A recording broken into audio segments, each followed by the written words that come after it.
Too hard. All right, sick. Uh, Hit enter, post that shit on Discord. Very nice, very nice. Okay.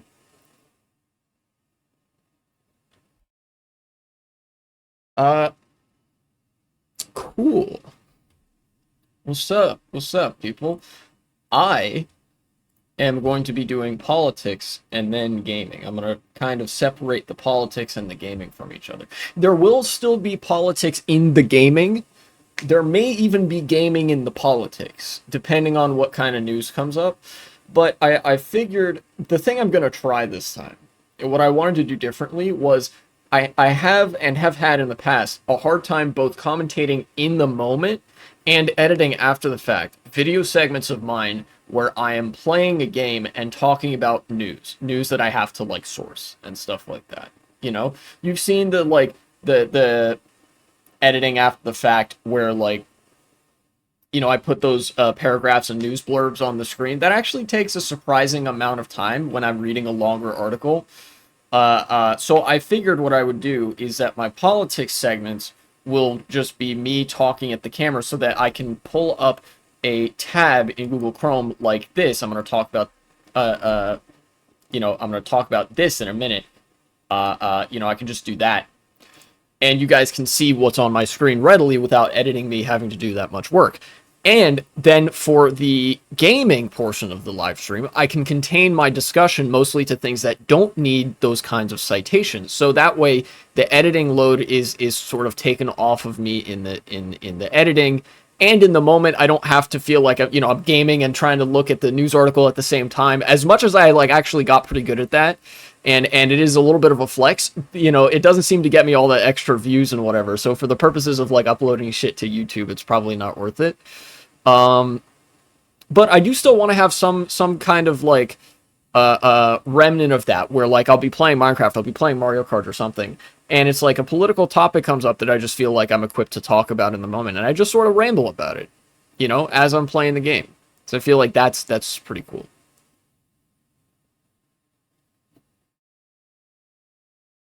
Got so many videos on YouTube that say you wouldn't believe it. YouTube's trying to get your information. Buddy, they already have a hold of my information. I mean, my channel is eligible for, I think potentially eligible for monetization. So they have to have, some of my personal info to, say, okay, you are a real person, and also, this is where we deposit money in your account or something. Just mean the frequency of them is increased. Oh yeah, for sure.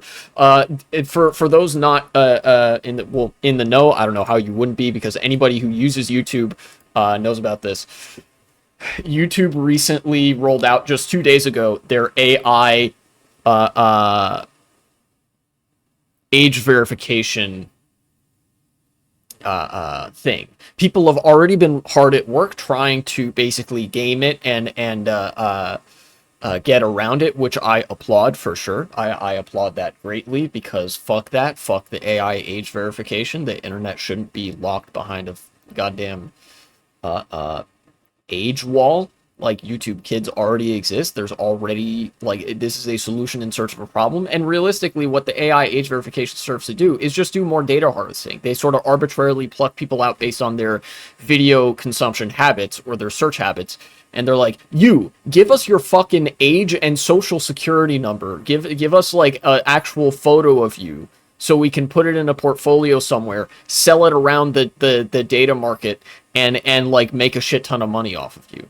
It's just another way in which the model of users as the product is being advanced just through YouTube,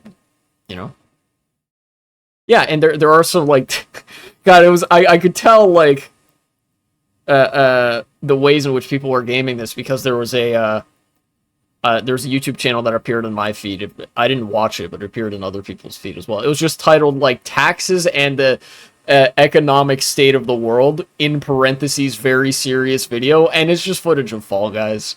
And I was like, that's pretty funny.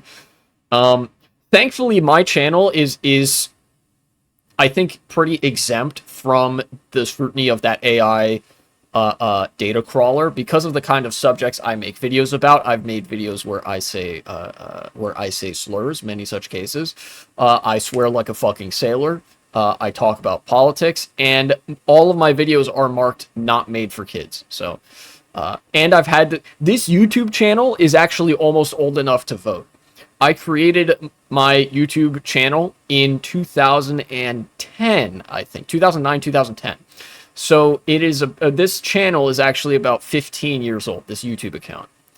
And back in the day, there wasn't like a necessarily an age barrier to create a YouTube channel like that. But you have to be literate in order to like read all the fucking questions. Like nobody's going up there, Google gag, click the button, make YouTube account, right? My oldest video on my own channel is 5 years ago. I have videos that are 14, 15 years old, but I privated all that shit. I privated all the like super old YouTube videos that were like, hey, get that shit out of here. Whether it was just like I'm embarrassed by it, or it was like, this isn't exactly germane to what I want my channel to talk about right now. You know.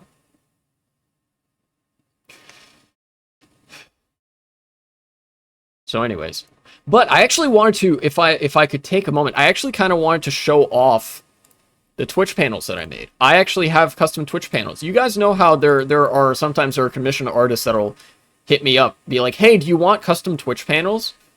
And they ask me frequently enough that I actually went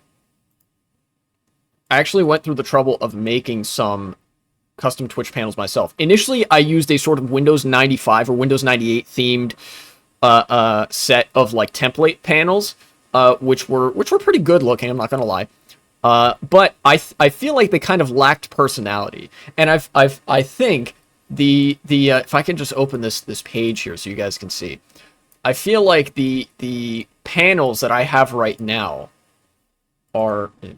Mute volume, please. Very good, very good. I feel like the panels that I have now are actually a lot better looking. I spent the morning creating these using my pixel art skills. This is actually it's almost all pixel art. So let me go over here and show you guys. Check that out. It's all socialist themed. Isn't that neat? I want to tell a little bit about how I made these and what I did to create these. So first, obviously, I just grabbed from Wikimedia Commons. Shoutouts to fucking open source and like public access media and shit on the internet. All the real ones know. And I just found a anarchist banner, right? The red and black. Then I squashed it and resized it to the size of one of these banners, to these like Twitch panels. And then I just went in with, my usual font that I really like to use and wrote down all of the words to put on the Twitch panels. Then what I did, and this is 2D. I had to do this with the 2D font instead of the 3D font. The 3D font is what I use on my YouTube videos that enables me to actually put like a shadow effect behind it. And then what I did, I was like, okay, let me look for socialist and communist symbology to make one of the letters in each of these into, right? And so for Twitter, I was like, okay, this one's pretty easy, pretty simple. I'm just going to take the first T in the word, and I'm going to edit it so that it looks like a hammer. Simple enough. And it came out looking pretty good, I think. Then I did YouTube, and I was like, okay, this one I actually had an idea. There's one socialist symbol, communist symbol, that is used universally, like almost exclusively by regimes that I actually don't consider socialist, but nonetheless, the symbology is very cool, and I think it speaks to my politics being socialist aligned, even if the regimes that associate with it, look, whatever, where it's like the two different tools, and then there's one tool in the center that represents farming, right? So it's like you have the industrial tools and the farming tool.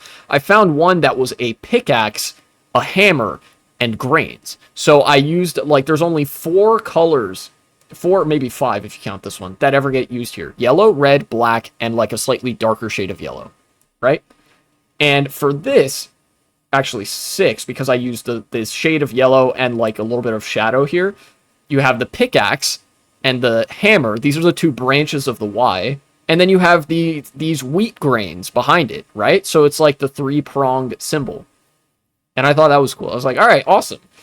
Then I did the subscribe panel, which is actually a double-bladed sickle. I think this looks sick, by the way. And the way I did this was basically for the first one, what I did here for the first sickle, I just kind of drew it out by vibes and shaped it up as I went to see, like, okay, how does this look? Does this look about correct for like a scythe or a sickle or something like that? Then for the next one, I pixel for pixel copied the design from the top half. Looks like a Ninjago weapon. It kind of does.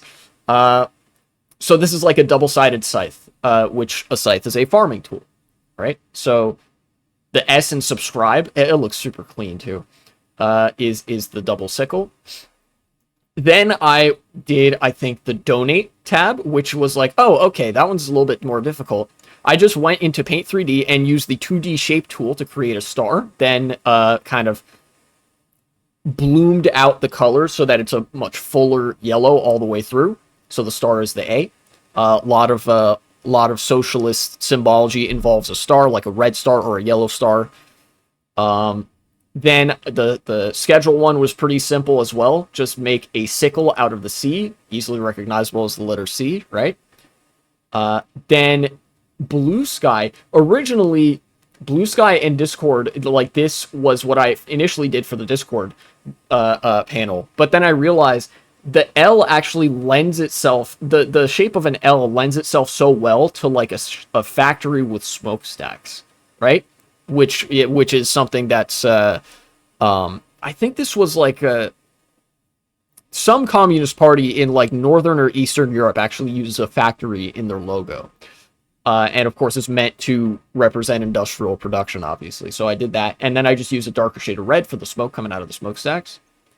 And then the Discord one was actually, I think this was like one of the best like finesse that I put on any of these, except maybe the subscribe one. This will look sick. I just went and found a raised fist that I actually recently used in another video editing project that isn't out yet, and I sized it down in Paint 3D, but funnily enough, the compression actually made it look a lot less distinguishable as a fist. So I went in and pixel arted it basically so that it's recognizable as a fist again. So you have the raised fist as the I in Discord. Then Mastodon, I was like, oh, okay, that's relatively easy. Just make a gear for the last O in the word Mastodon, which was actually a little bit of trouble because you can't like. It's kind of hard to do that just from the regular circle shape in Paint 3D. So I went and found a PNG of a gear, sized it down, finessed it a little bit, and kind of zoomed out so I could get a better sense of like how it looks when you're looking at the whole panel. And I think these look really good. So now my channel's looking spiffy with consistent theming and custom Twitch panels that all incorporate some sort of socialist, communist, or anarchist symbology. Well, actually, all of them have all three of those because these symbols are all things that have been used in socialist and communist movements, and they are on the background that is the anarchist or the anarcho-communist banner, right? It's cool. I think it fits my channel really nicely. Anyways, that's what I spent the morning doing. And now, hopefully, the commission artist will stop trying to get me to commission some custom panels because I have my own and I like them now. I have my own panels. They're cool.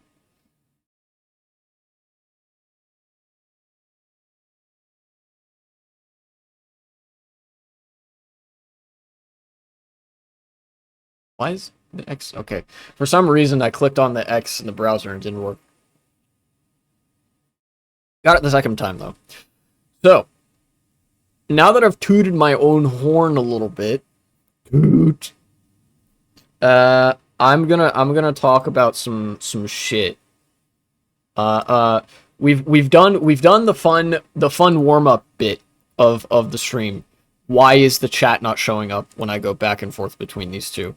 I hate this. I hate this a lot. I'm gonna have to fix that. Yeah. Okay, I'm gonna switch back and forth between this and the looking at the monitor tab instead of the capture card stream tab. And after stream, I'm gonna have to try to fix the chat widget. I think I actually have slightly different chat widgets set for the for some of these scenes in OBS. So sometimes when I switch scenes, all of the chat history disappears. But when I look at the chat widget on OBS, I can still see all the chat messages.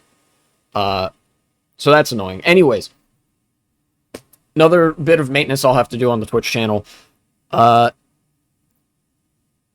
Let's do the meme, the inflation meme. You guys know about vegetable inflation? Google vegetable inflation to find out more. Probably don't, actually. That might not be advisable. Regardless, this is the article that I showed earlier. Thank you, Axios. Veggieflation. Can we not? Yeah, the price of vegetables increased. So, warning for grocery prices. Change in wholesale fresh vegetable prices. This is a 1 month change, by the way. This is a 1 month change. In the past month, the price of vegetables increased 39%, which is not good. Now, you can see from this graph, I'm almost certain they've done this as a framing device. This isn't the only time that the price of vegetables has, like, spiked in this kind of way. But you will notice that the other times that this happened were during the pandemic and during the economic turmoil that occurred in the very sloppily handled recovery of the pandemic, and then in the hot labor summer when a lot of unions were going on strike, right?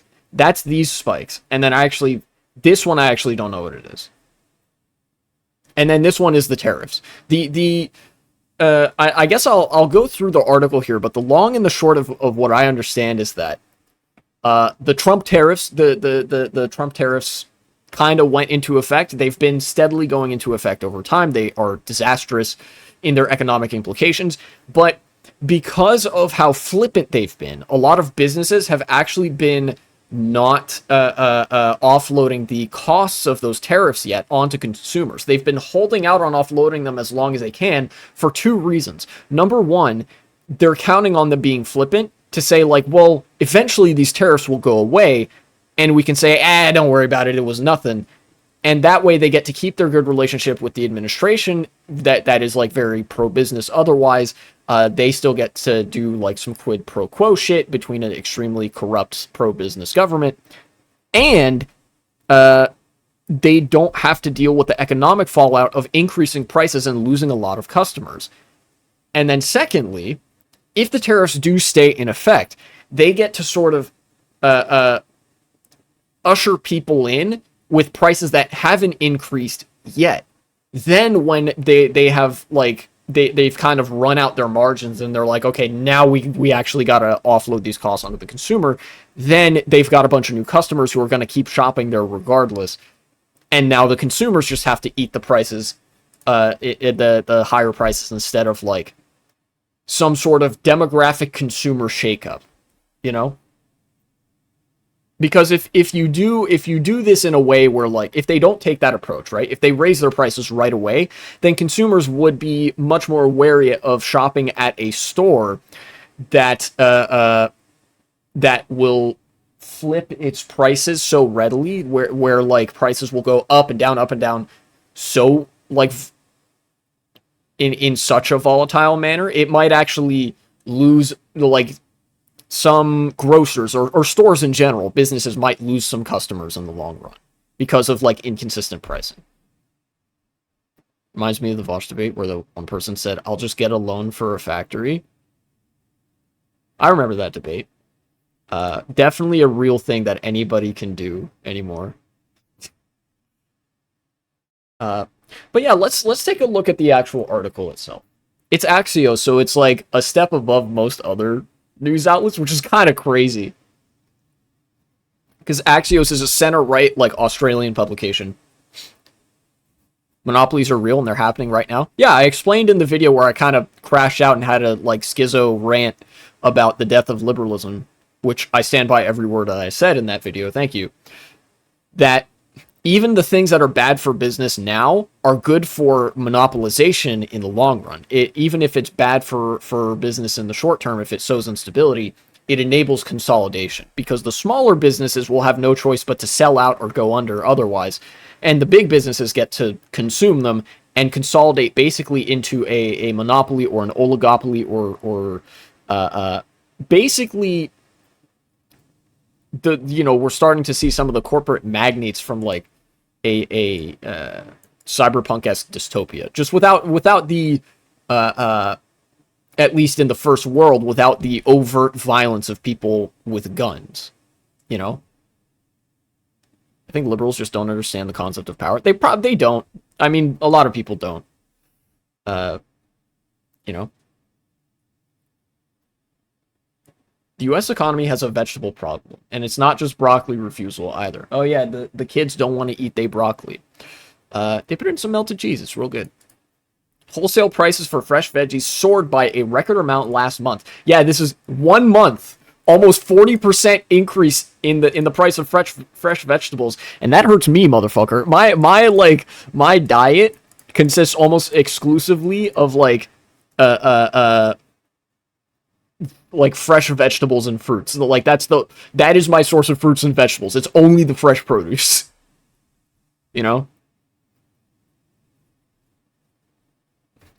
If you don't want to eat broccoli, skill issue. Honestly, true. Eat your broccoli, eat your spinach. Spinach is good for you. Foreshadowing a possible spike at the grocery store soon. Why it matters. I can't fucking speak. If the last few years have taught us anything, it's that the real statistics on inflation don't matter when consumers see the prices of tangible everyday goods, food, gasoline, etc., rising sharply. This is something that I wish got highlighted more, that I did read in Kahal Moran's Why We're Getting Poorer, is that in inflation, the PPI and the CPI, these are the two statistics that combine to make the inflation number that you see, are a highly abstract, almost arbitrary measure that's like a ultimate average of all price changes, right? Like, you combine everything that has a price tag of some standard on it, right? Like, the market rate for things is actually pretty standard. The inflation is calculated basically by adding up all of the percentages of price changes on anything, and then taking all of those percentages and dividing them by the number of things that have had a price change. And that's the inflation number. But what that means is that you could get things that are wildly out of step with the inflation number. For example, inflation from last year to this year, I think is something like 3-ish%. We're yet to get yearly numbers, I think. But you look at these changes in the prices of vegetables, this is way the fuck more than inflation, right? But it's very easy for this to get swallowed in a much larger sea of goods, especially if they're weighted by monetary value, so that inflation appears much lower than the actual impact of it, because the prices for consumer goods and things that people of lower incomes would be relying on, those prices are increasing, especially relative to people's wages, much quicker than very expensive things that the wealthy would be engaging in more, and things that, like, frankly, if you have that kind of money, you don't have as much trouble buying. Does that make sense? That's what this is expressing. So, for example, if you had if you have a economic like magnifying glass, you look at two things, right? Let's say the price of bread. Let's say the price of bread increases 10% in 1 month. Also a pretty big price increase, right? But the price of what's something that like really wealthy people, like almost exclusively wealthy people, engage in. Let's say like what's like a category, like a class of goods that almost exclusively is dealt in with respect to like really wealthy people. Boats. There we go. Maybe the fishermen have something to say about that too, but like luxury boats. Let's say the price of luxury boats, because of like, I don't know, some increased availability of material, decreases 10%. If you put those two together, this is kind of the way that inflation is calculated. You put those two together and assume that there's relatively the same amount of money being spent on both of those. You add that 10% and that negative 10%, and you get 0. And then you divide it by 2 because there's two goods that you just looked at, and you get an inflation number of 0.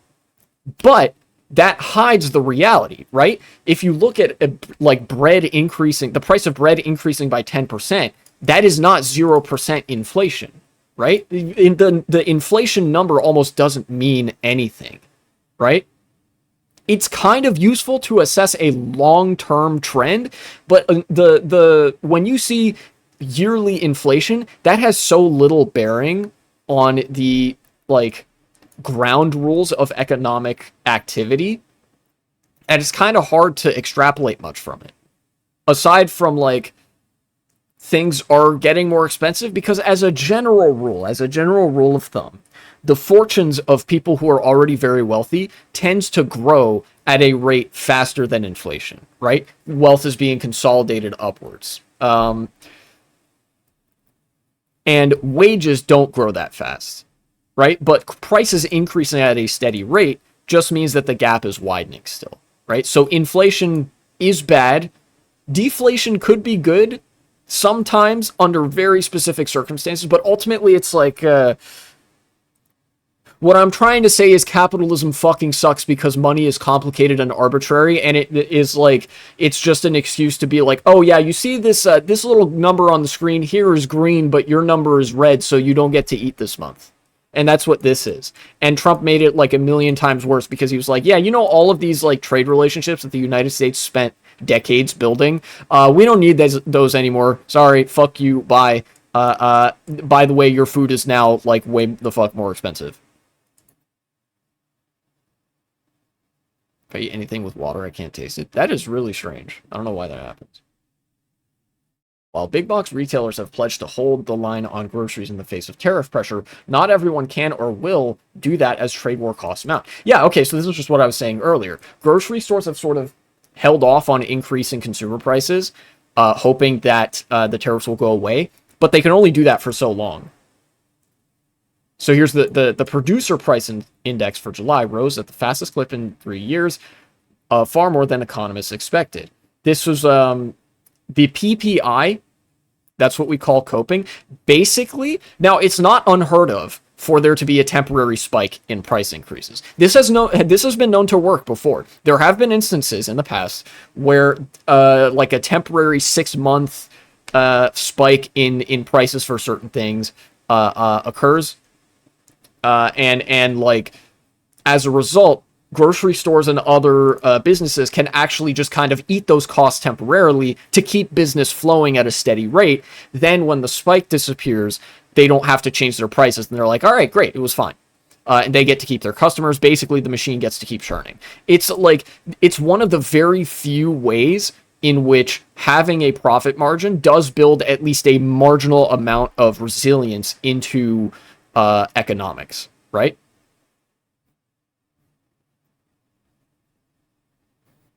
Think I've heard of that stretch to use against lower businesses. Yeah, and I talked about that earlier. A lot of times businesses will also do that as a sort of war of attrition type tactic, where they know that smaller businesses that don't have as comfortable profit margins or whatever, don't have the kind of resources to marshal to make that work, will die. And that means that a larger business will be like, hey, we'll give you some capital if you agree to be basically like under our business umbrella, right? They get to consume them into their business empire. So that's another reason that businesses do that.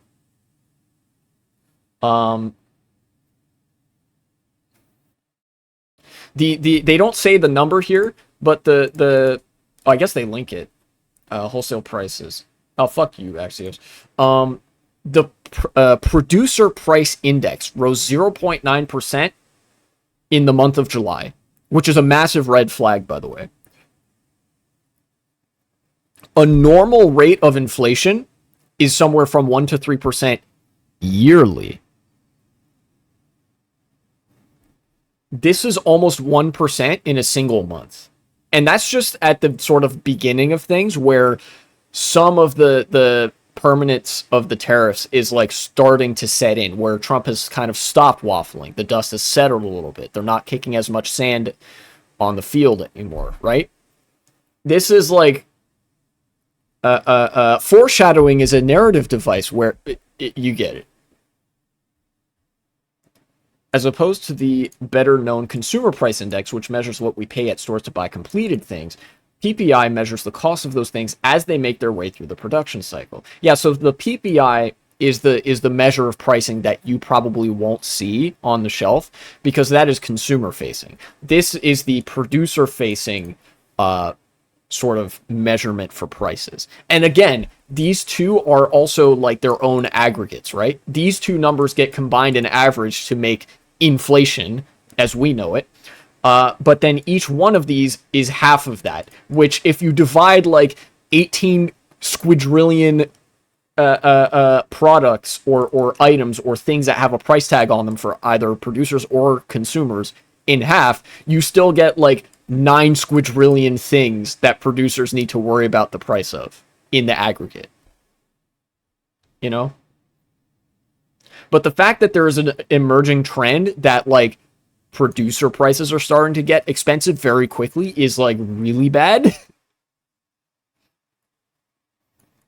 Yeah, okay, if the CPI measures what you're paying right now, PPI is a strong indication of how those prices may move in the future. Nice typo.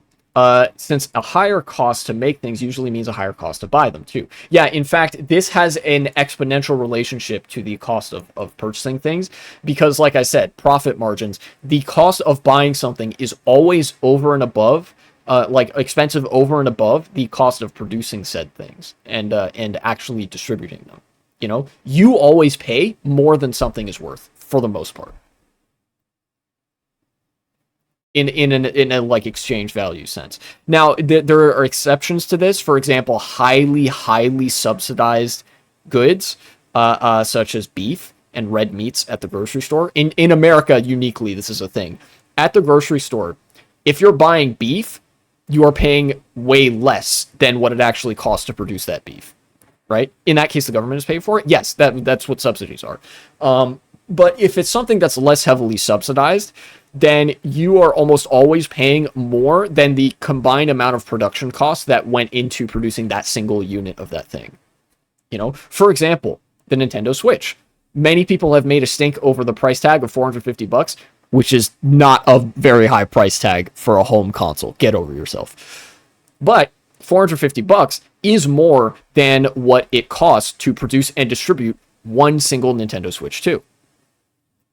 You know, because that's how business works. That's how business in a capitalist mode of production works. Things are distributed through the accounting of money for the sake of accruing a profit for the company. And then for the sake of reinvesting that profit into, I don't know, some shit. In America, it would be stock buybacks. Anywhere else, it might be like, I don't know, investing in more long-term partnerships with other companies to expand operations or something. A 38.9% increase in prices for fresh and dry vegetables from June to July. Oh, so this wasn't even July to August. Was the major driver of a higher index for final demand goods. Things that are done and ready to be sold to a consumer as opposed to things that go into a later production process. That was the biggest month-on-month increase for fresh vegetables since March 2022. Per Bureau of Labor Statistics data, it's also the largest monthly increase ever recorded in a summer month in figures that go back to 1947. We are so fucking cooked, dude. That's something I didn't even think of this because I'm not a farmer. Shout outs to all of my farm worker comrades out there. Yeah, this March, you may notice March, that's out of season for vegetables. So it's more expensive when vegetables are out of season to actually condition them and like harvest and export them and distribute them to stores, right? The larger bulk you're distributing things in, the less it costs. And the more ideal conditions you're doing it in, the less it costs because there's less like kid gloves that you have to apply to it, basically. So, wow. We're fucking cooked. So right all the time, we're like, Gojo? You mean Jojo? Part 2? Your next line is? Because yes. Because of the import situation. Oh, what they're saying. Because of the import situation, because we get most of that produce across the border and their imports, the tariffs have a lot to do with that. Phil Garfakis, the president and CEO of IFMA, the Food Away from Home Association, tells Axios. This is one of those associations of the producers that Adam Smith talks about, as opposed to the associations of the workmen. People talk about unions a lot, particularly the right wing talks about unions to throw shade on them. The left wing also talks about unions both to compliment them and to throw shade on them because, you know, we are communists here. We don't believe in capitalist trade unions. Thank you. This is basically like a trade union, but for the owners, the like the CEOs and the executives and stuff. This is an association of their industries, as opposed to an association of the workers, like a union is. There's no guarantee that 1 month of rising prices will inevitably pass through, but it's another risk factor that suggests the long-awaited consumer tariff pain could be coming sooner than later. Yeah, okay, here's the thing, right? To speak to that. Even if this doesn't persist, like even if this ends up being another spike and like the next month prices go down again, if there's any sort of upward trajectory, if another spike like this happens, then eventually you're going to see the consumer prices increase at an increasing rate. Inflation is the rate at which prices increase. You're going to see that increase if we get any more of this, right? It doesn't even have to be this big, right?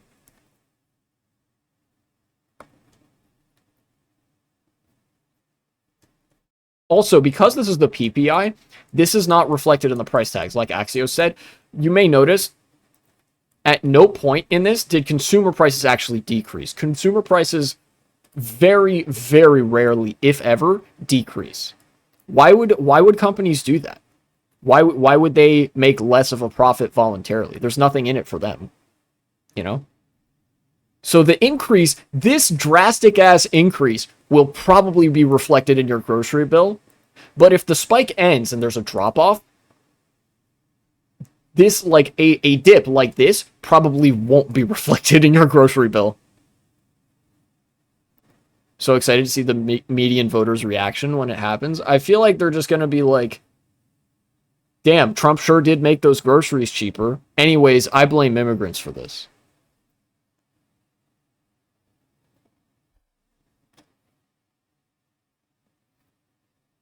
The median voter is cooked. Unless, of course, there is another present animating force that sort of galvanizes them to the left, right? This information alone is not enough to radicalize somebody to the left.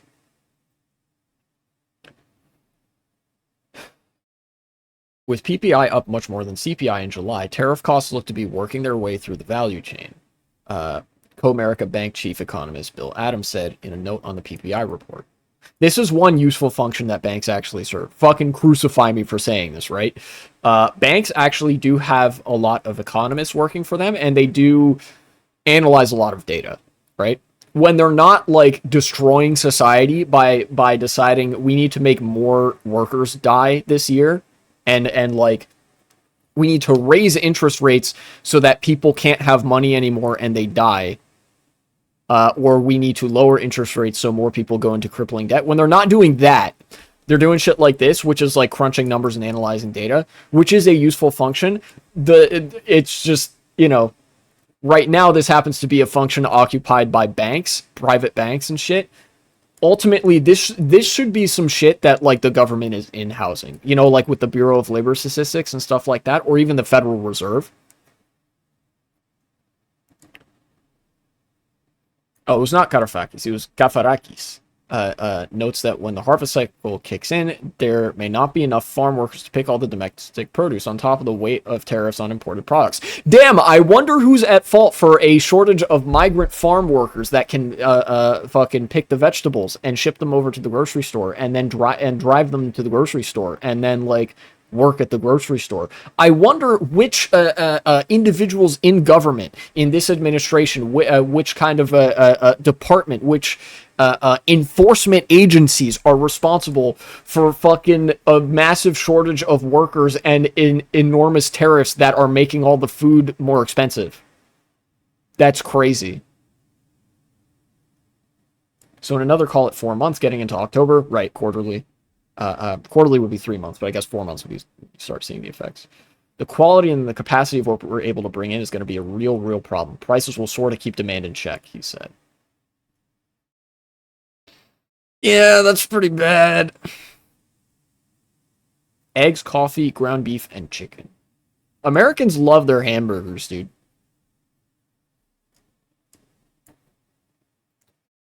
Anyways, Trump take egg, Trumpflation, Trump's America. Literally, this is Trump's America. Like everything, every negative effect that either has already happened or is being potentially forecasted by this article has just unfolded since the beginning of this Trump administration because of the tariffs. Like that, this is all on Trump. Feels like reality is like we trust Dio with the government. Why is everything failing? Yeah, Kono Dio da. Damn. Yeah, they really elected Dio into government with none of the Riz or charm.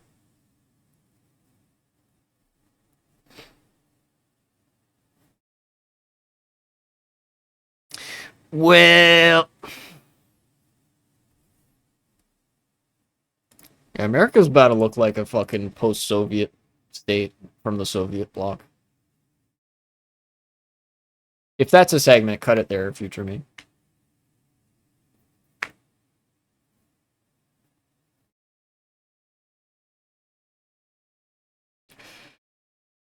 That's bad. Wait, no, actually, don't. Do you know Digital Circus? I've heard of it. Don't cut the segment. I think there was another thing here. No, wait, okay, this was just the other number. I had a Reuters article queued up that included the 0.9% number for the producer price index, but I mentioned that in the Axios article. And so I think I've said all I can say about it. So actually, yes, cut the segment at that earlier cue editing me. This is gonna be mad confusing. Cut it where you say don't cut it.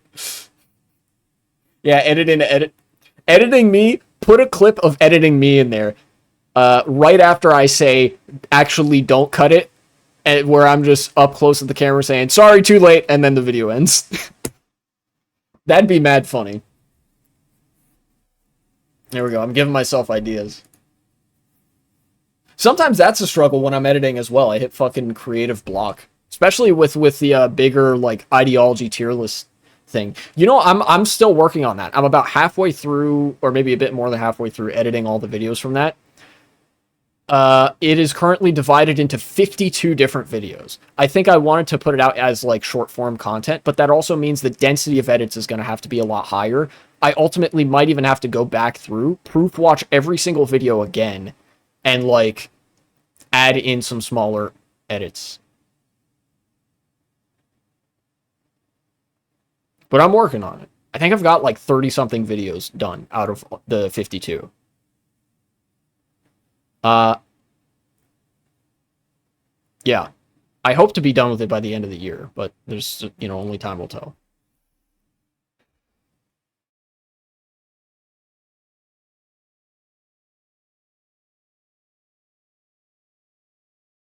Why do you do multiple videos at once? What do you mean?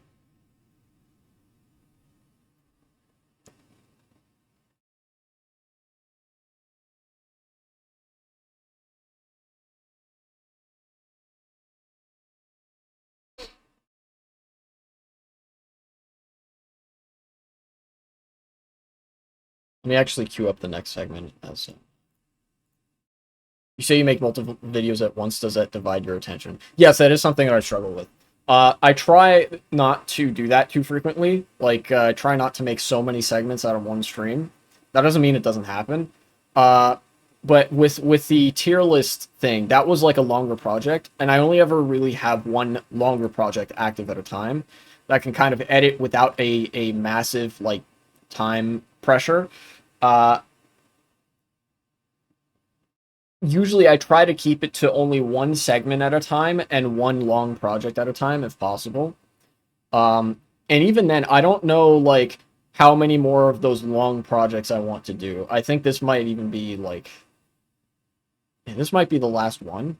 I don't know. I mean, I'm sure it's the last one until I come up with an idea for another longer project. Uh, uh, you know, it's just part of the content creation pipeline when I'm the streamer and the editor. God, if I had an editor, this shit would go so much more smoothly. Reminds me of the people that don't know when to retire. Yeah, I'm the fucking guy from the heist movie that keeps coming back for one last job. You know, that's me right now with video editing. So I keep having an idea. I kind of what I kind of wanted to do as well. I didn't want to have like I don't want to have so many like long form video projects that require a shit ton of editing. If I have long form content, I usually want it to be like a React segment where the editing can be relatively light, but the bulk of the work is what I do live on stream. You remember the debate react to Sam Cedar? And that for real ones who've been on the channel for a long time, you remember, I think the longest segment I've ever done, which was actually an aggregate of 2 streams, this was a 6-hour-long video of me reacting to a debate between Haas Infrared, the godfather of MAGA communism, and Tim Dillon. Not Tim Dillon. That's not the guy. It was some random like objectivist libertarian bro on the Tim Pool podcast, where I was going in knowing I hate both of these people. Well, I don't hate Oz. He's actually quite funny. But both of these people's ideologies are important to me. And I sat there. It was a good 6 hours of me playing Mario Kart, reacting to libertarianism versus MAGA communism as commentated by an anarcho-communist, like a libertarian socialist. And usually, the reason that I was actually able to make that video with not a shit ton of editing was because it was like an on my feet react segment. You know?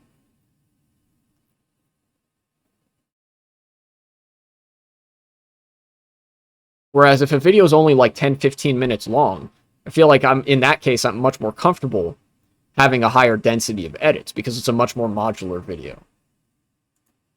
You know? So I kind of want to, like, as it stands right now, the relationship between those two types of videos is kind of the inverse of what I would like it to be.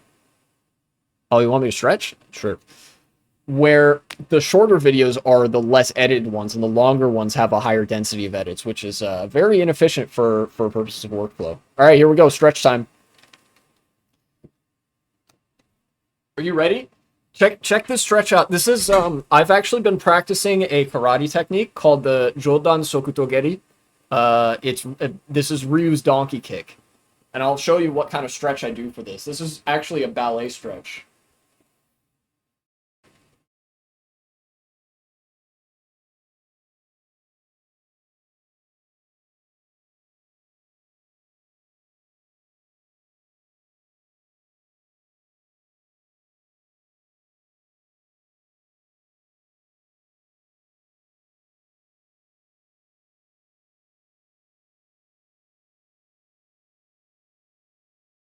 That's neat. It hurts, but only when I do it with my left leg, which means I need to stretch my left leg. You just do that, and you hold it for 30 seconds. See, it's a lot easier with my right leg.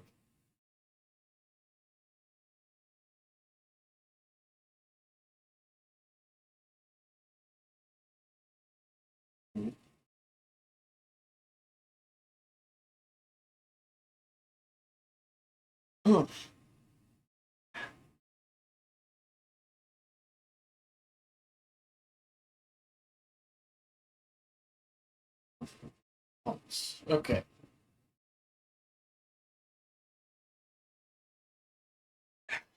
Now, I guess I'll also stretch some of my arms. Seen the paperclip phenomenon? I have.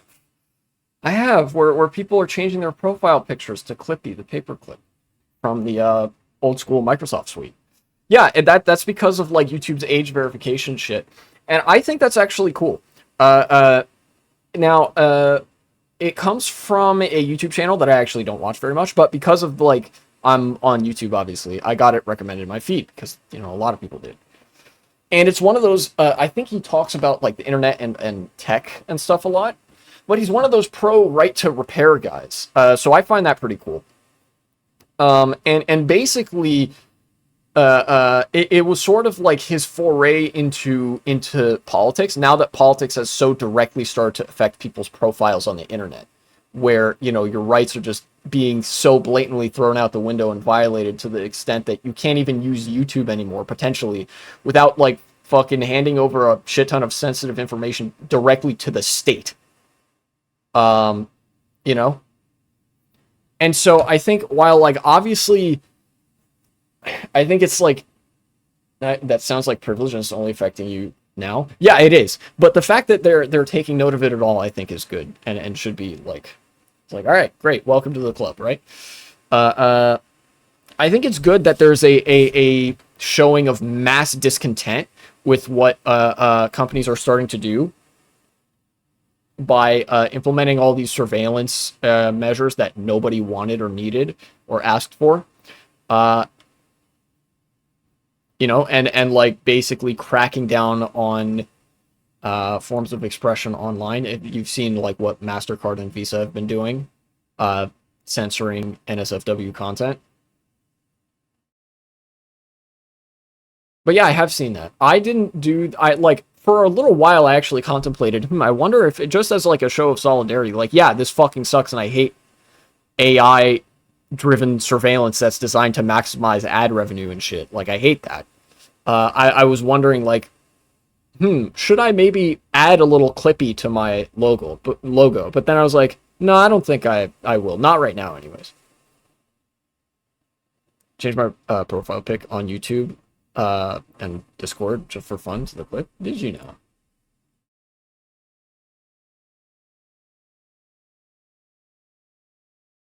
Cool.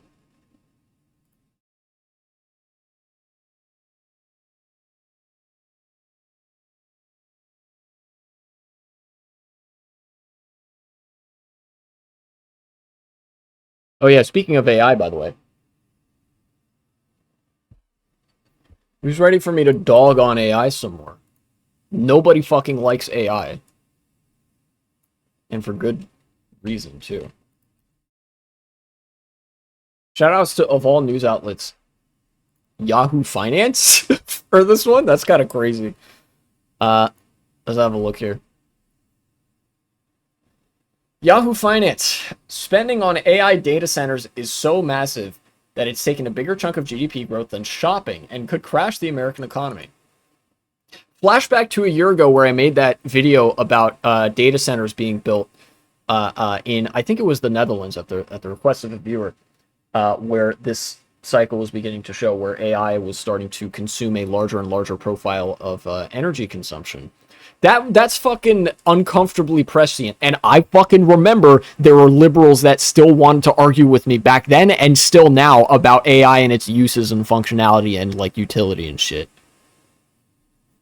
Meanwhile, there's headlines like this that keep dropping, and I've yet to see literally anything good come from AI.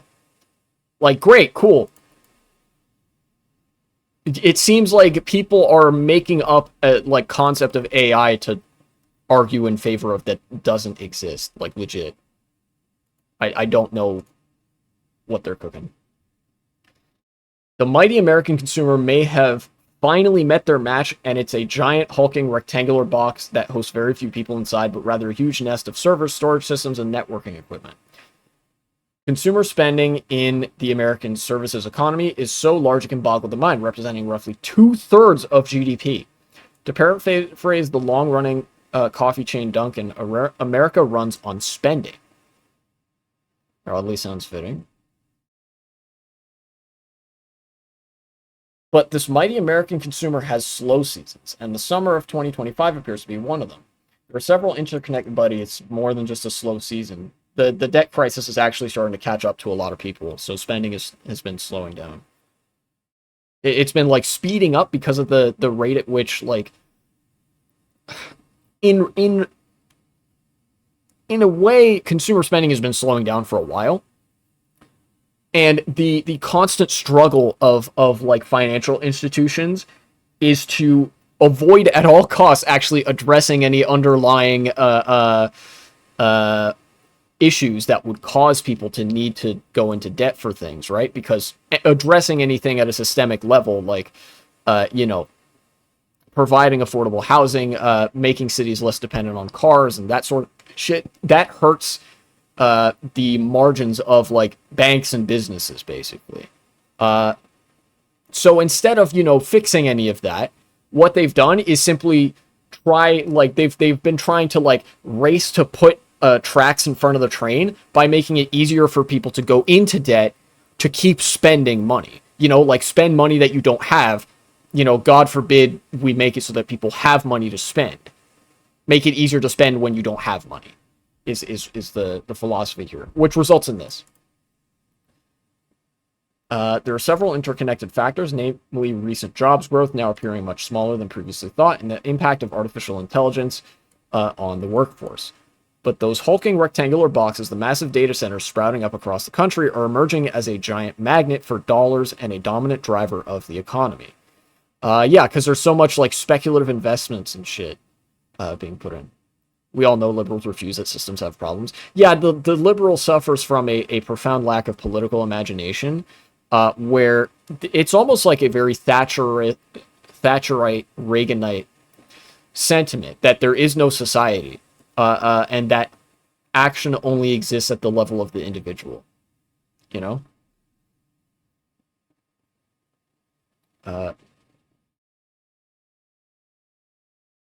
Giant tech companies have spent so much on data centers in 2025 that their spending is now contributing more to U.S. economic growth than consumer spending, long considered the nation's economic engine. It is legendarily Jover right now. If you make the reasonable assumption that spending on data centers equates to AI capital expenditures, defined as capital deployed for information processing equipment and software, then the pattern is clear. A ton of money is flowing into one concentrated area, and the outcome of that is uncertain. Well, it's not good. I can say with certainty that the outcome of this is not good.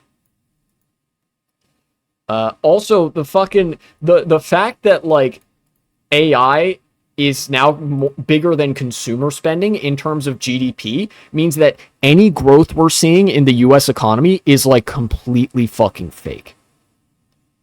Feels like economic D-Day is about to happen soon. Yeah, basically. Like this basically is another nail, like a really big nail in the coffin of the American economy, that like now this is the main feature of American economics, and this is the main driver of growth, investment, and like money moving around kind of. But obviously none of it makes its way down. It's not like it's consumer spending where that money actually kind of circulates for a little while. No, this is completely the fake economy, the investment speculation economy. It's all a bubble. Microsoft, Google, Amazon, and Meta are the main players investing at staggering levels to build and upgrade data centers that support the exponential demand for AI computing power. Demand from these companies, by the way. There is no demand for AI outside of what the companies that own the AI models are generating themselves. You understand this? Like, AI was not needed. Nobody wanted it. Nobody asked for it. It's just data scraping and like Gaussian blurring and de-blurring or denoising that gets you more like ad revenue allegedly from people to serve them like more targeted ads, or to like, I don't know, fucking destroy the internet. Right? And to like destroy small artists and shit for consolidation purposes. I don't know if that's necessarily part of it, but like when you hear that like, oh yeah, there's so much demand for this, this is the demand. The suppliers are also the demand. It's just it's an Ouroboros. Those four companies alone forecasting a record $364 billion of capital investment in 2025. Combined, the so-called Magnificent Seven tech giants spent more than $100 billion on data center projects in just the past 3 months, as calculated by Wall Street Journal's Christopher Mims. Yeah, one of the features of when money gets this large and you're dealing with investments of this size, it is actually kind of hard to calculate just how much money is going to any given thing. All this spending has to have an impact on the economy. Analyst estimates from Renaissance Macro Research indicate that so far in 2025, the dollar value contributed to GDP growth by AI data center expenditure surpassed the total impact from all U.S. consumer spending, the first time this has ever occurred. Private R&D spending has been declining for 4 of the past 5 quarters. Not great. Didn't need to actually open that. So far this year, AI CapEx, which we define as information processing equipment plus software, has added more to GDP growth than consumer spending. You can see this line is consumer spending. This line is AI, equipment and investment, what they describe here. You can see the line of AI investment is now larger in its contribution to GDP growth than consumer spending. You may notice the line is going down for consumer spending. People are not spending as much money because they don't have the fucking money to spend. Meanwhile, these fuckers are literally like, they have trash cans full of money and they are pouring it into a goddamn black hole where it can never be seen again. But because the money is flowing from the trash can into the black hole, that gets recorded as GDP growth. That gets recorded as economic activity. So them, like, lighting the money on fire and throwing it in the air so it can be destroyed, that's going to be recorded on balance sheets and going to be recorded in economic statistics as GDP growth. Bet you some of them are doing it on purpose. I mean, yeah. Obviously, they're doing it because it's like a speculation bubble. You pumping up the bubble more gets you more money. The stock market, the entire premise of capitalist political economy is that everything just operates on the logic of a pump and dump scheme, right? Every single type of investment, capitalist investment, is always a pump and dump. Right? It was the same thing with the housing crisis in 2008. It was the same thing with the Great Depression in the 1920s and 30s. It was the same thing with the Wall Street crash of 87, Black Tuesday. It was the same thing with the Dutch tulip futures in the 1600s, where people just figured out that if you make a bet and then keep increasing the size of the bet, even if it was completely fraudulent, if you just cashed out before the eventual crash, before the House of Cards came down, you made a shitload of money from doing absolutely nothing for society. And that's what this is. This is one of the, like, biggest fucking problems with capitalist political economy, is that the most money that, like, it runs on the basis of money being made, profit being made. And the place where there's the most money to be made is just a bullshit, like, pump and dump scheme where everybody gambles and then, like, somebody gets left holding the bag at the end when the House of Cards collapses. It's an unsustainable, it is a model of economics that is actually built on a collapse that ruins people's lives. Capitalism is completely dependent on there being a bubble that gets inflated, that contributes nothing to society, and then, like, actually ruins people's lives for real. Kayla the Furry, thank you for the 50 bits. First time anybody has, contributed bits or anything to the stream. And welcome back. Anyways, I was just talking about how much I hate capitalism for the 1 millionth time because of, like, fucking AI investment. In case you missed it, this is the graph that compares consumer spending, which is this lighter colored line, to AI data center investment and AI equipment, which is this darker line. You may notice, as this is a contribution to GDP growth, AI data center spending is now more of America's GDP than consumer spending. And consumer spending is going down, and AI spending is going up. Which means that there's more money being poured into a financial and economic black hole by megacorpos than there is money actually circulating from people who are, like, using it for real things. Oh no? Yeah, it is a oh no. This is going to be an economic crash of fucking biblical proportions. What is this? As Rusty Foster, author of the widely read media blog Today in Tabs, puts it, our economy might just be 3 AI data centers in a trench coat. That is such a good way to put it. Yeah, the American economy has turned into 3 AI data centers in a trench coat. And they're trying to buy a movie ticket with, like, fucking Monopoly money.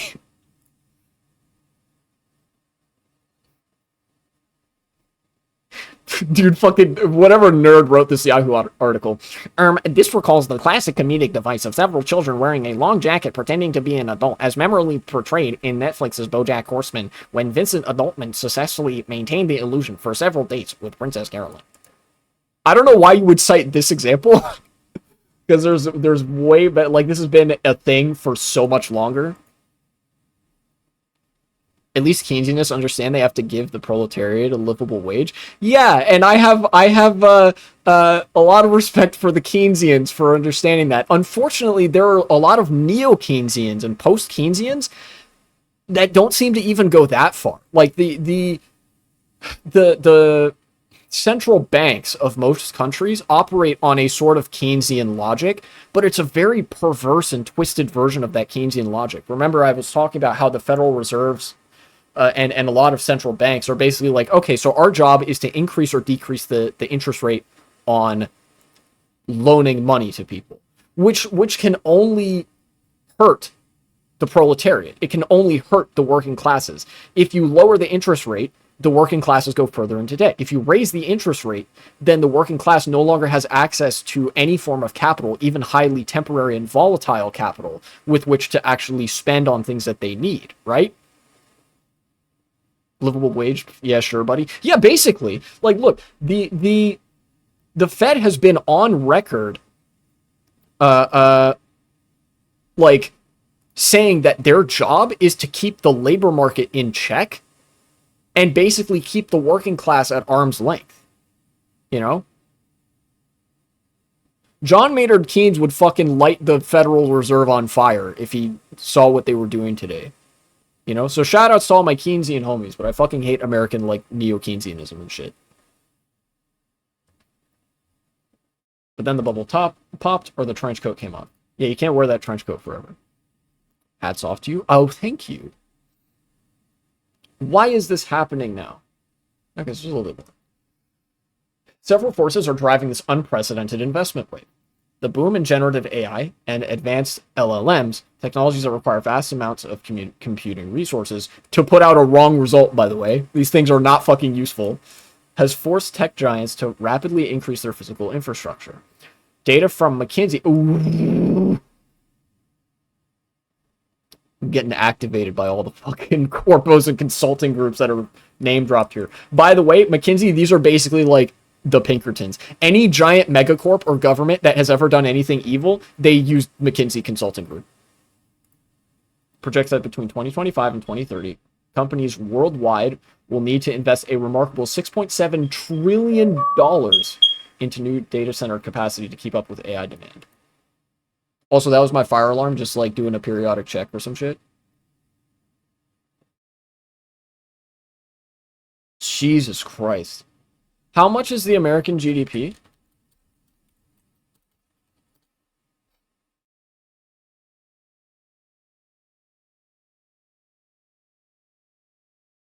That's a lot of money.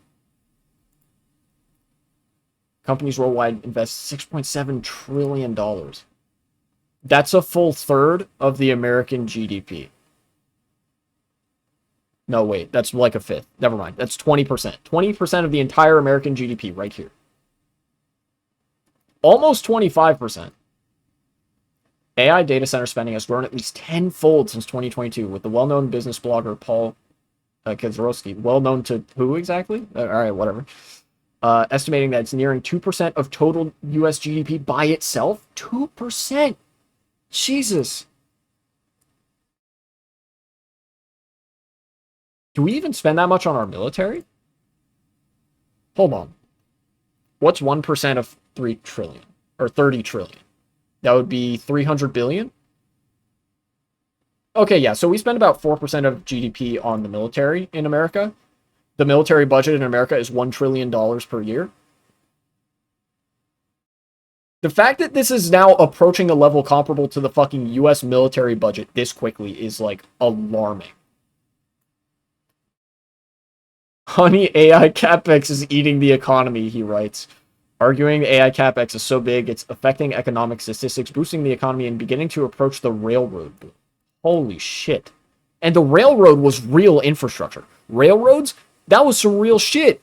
That made the U.S. an industrial powerhouse. And then, by the way, we fucking tore up all the railroads. I'm not joking when I say this. I'm not exaggerating. This actually happened. The United States built railroads when they were the hot new, like, transportation tech in the 19th century. There was, you know, as they say, there was a railroad boom in the American Civil War and well on afterwards.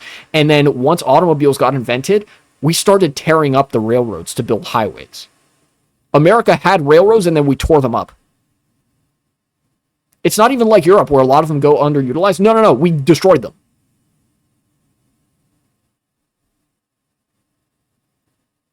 I mean, there are some that go underutilized, but we destroyed a large amount of the railroads in America to build shit ass like interstate highways that have potholes all the fucking time and that are horridly inefficient and expensive. Apollo Global Management's Torsten Slock. What a fucking name, dude. Without wading into the data center capex question, has assembled research showing the AI boom has surpassed the market value of the tech boom of the late 90s, which became known as the dot-com bubble. Oh, no! Dude, it's already bigger than the dot-com bubble. Kozrowski makes a similar point, contrasting capex booms from throughout financial history, notably the telecom boom of 2020 related to 5G fiber technology. Oh yeah, that was driven by the pandemic where everybody started using Zoom and shit. And everybody needed way better internet access. This actually happened surprisingly quickly and might have been one of the last real material benefits that capitalism was able to provide to society, which is in a moment of crisis where people depend on telecom tech, it was able to pretty cheaply extend internet infrastructure to a lot of like rural areas. Railroad boom of the 19th century. Wait, contrasting. Okay, notably this boom and the railroad boom in the 19th century as the U.S. embraced a transportation revolution. Capital expenditures on AI data centers is likely around 20% of the peak spending on railroads as a percentage of GDP. And is still rising quickly. And we've already passed the decades ago peak in telecom spending during the dot-com bubble. Noah Smith, a widely read Are they fucking... They're fucking citing Noah Smith for this? What the fuck? Will data centers crash the economy? This might be the only thing of value that Noah Smith has had to say in the past 3 years. And it's a fucking obvious rhetorical question. The impact on the broader economy. Let's see what Yahoo Finance has to say about this. This is very finance coded. You can tell because of the angle that they're talking about this from. They are looking at this from like an investment and capitalistic perspective. But nonetheless, this is valuable information. It's kind of like a worse version of the Financial Times. You know, with fucking liberals read Jacobin, communists read the Financial Times ass looking ass. This surge in tech investment has had profound downstream consequences, negative externalities, of course. Without the AI data center building spree, GDP might have actually contracted in the face of uncertain macroeconomic conditions. So data center spending may have staved off or postponed a recession. This is true. However, even though this is like nominally positive, I would still consider this a negative externality because seeing a problem's symptoms become visible is valuable for identifying the underlying cause of the problem and addressing it, right? If the GDP actually did contract, it would be unavoidable to see, okay, we have a problem on our hands, now we need to address it, right? In economic terms. This is where a Keynesian lens of analysis becomes very useful because they're all about that growth mindset, et cetera, rise and grind set. You know, if growth is stagnating, if the economy is stagnating, then something has to be done to fix it. But if you can sort of maintain the illusion, the underlying issue festers and becomes worse, right? Money flooding into AI infrastructure is being diverted from other sectors, including venture capital, traditional manufacturing, and even consumer-facing startups. So literally, AI is a vampiric investment project that is draining money from the real economy into the fake economy. Traditional manufacturing and consumer-facing startups, that's literally anything that has ever been like fun or good or cool at a local level in like city culture. This what consumer-facing startups, that's fucking the service industry. Unlike historical infrastructure booms, such as those for railroads and telecoms, AI data centers are short-lived, fast depreciating, and require continuous hardware upgrades, suggesting this pattern of investment may remain volatile and capital hungry for years to come. Dude, they're gonna fucking destroy. They're just gonna destroy more than the power grid. Jesus Christ. They're gonna literally strip the country for the copper wire running through it. And I mean that literally because electronic components depend on copper for a lot of shit. And gold as well. As AI redefines industries, the flow of capital into the physical backbone of this technology, vast data centers, has upended old assumptions about what drives America's economy. Consumer spending, though still immense in absolute terms, is not keeping up with the extraordinary scale and speed of investment by tech giants determined to lead in the AI era. The trajectory suggests that the U.S. economy in 2025 is being shaped not so much by the purchasing power of its people, but by the relentless arms race for AI compute capacity, an unprecedented tech-led growth engine. What a fucking puff piece ass way to say, like, yeah, the economy is entirely fake. Not driven by the purchasing power of its people? Dog, do these people understand what an economy is? AI compute capacity. Jesus fucking Christ. Oh my fucking god. They wrote this with AI too. I hate this.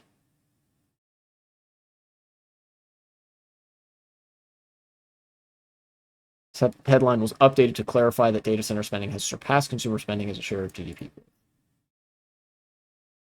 Originally featured on Fortune.com. Line go down. You see this line? This is pretty representative of the real economy. This line is representative of the fake economy. You can see fake economy is going up. Real economy is going down. Which is pretty bad. Anyways, I fucking hate AI. I hate it so much. I'm not as hard on the people who use AI anymore in their day-to-day because it's so, like, hoisted upon us despite nobody asking for it, wanting it, or needing it, or finding it useful, that, like, I don't know. I just kind of have to write it off. Like, shit, I even had to go through some insane hoops just to make it so that when I search on Google, the first thing that comes up is not, like, a dumbass AI summary, you know?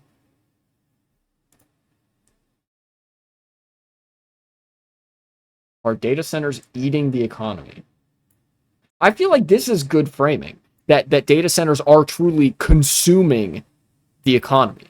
Because it implies a sort of like they're taking something that is real and consuming it into itself, right? And destroying it in the process. And that is what is happening currently.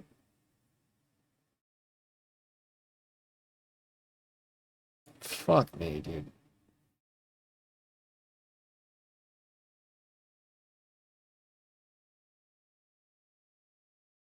Figuratively and literally. I can use that right now. Jesus fucking Christ.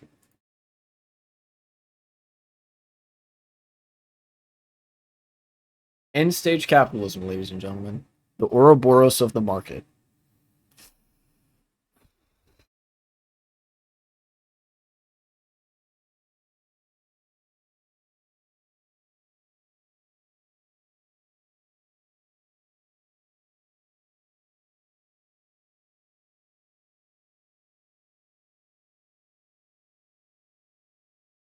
What else did I want to talk about?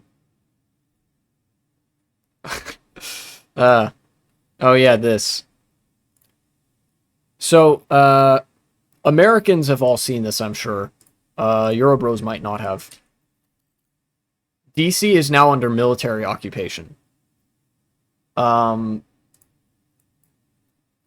Trump called in the National Guard using emergency powers. And now the National Guard and ICE, by the way, federal agents, like from ICE, immigration people, so like the Gestapo, are occupying DC. And for the federal agents that have the authority to do so, they are wantonly raiding people's houses and arresting civilians. What? Yeah, that is in fact happening. Pardon? Yeah, they're trying to farm for a Reichstag moment where this is inevitably going to generate backlash Right now you just have a bunch of ICE goons walking around being like, Donald Trump doesn't want you to do that. Stop it. Me to somebody who's doing something perfectly legal, but your leader doesn't like it.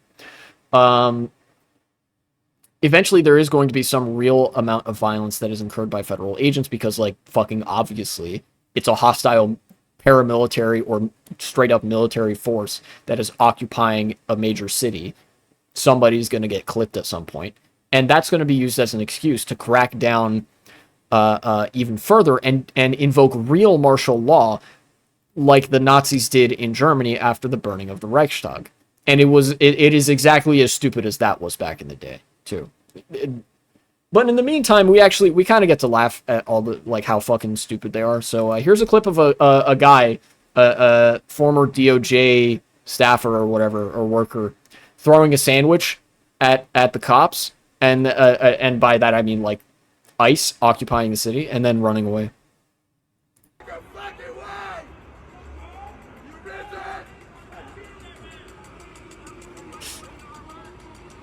Motherfucker! Oh! He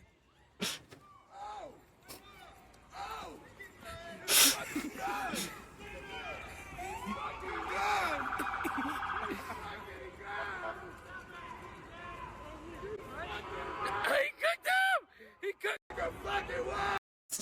He got away too. They caught up to him later, but in this clip, I think he actually outruns him, which is the fucking incredible, because he's not even running that fast. But ICE is staffed by a bunch of fatzos who just hate minorities. So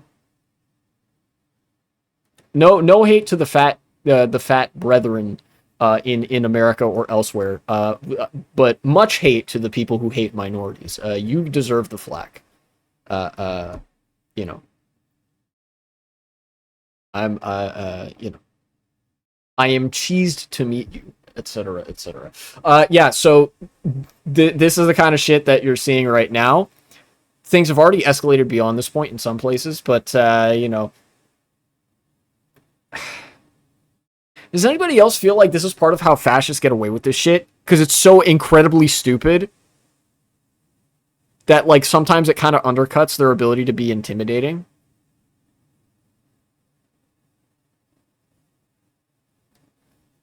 Like, gets sandwich thrown at him, crashes out on random civilian. Like, they're just fucking losing aura points for doing any of this shit, right? I mean, of course, this guy that threw the sandwich is aura farming, right? But, like, I don't know. I feel like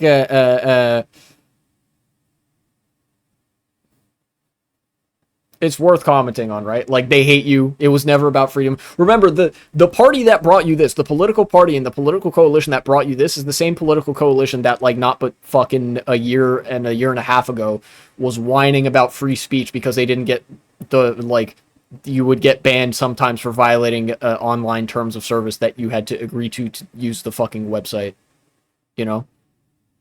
And now it's like, oh, freedom of speech? Nah, fuck you. We're going to militarily occupy the not the largest, not even close, the capital of the United States, to prepare for basically martial law.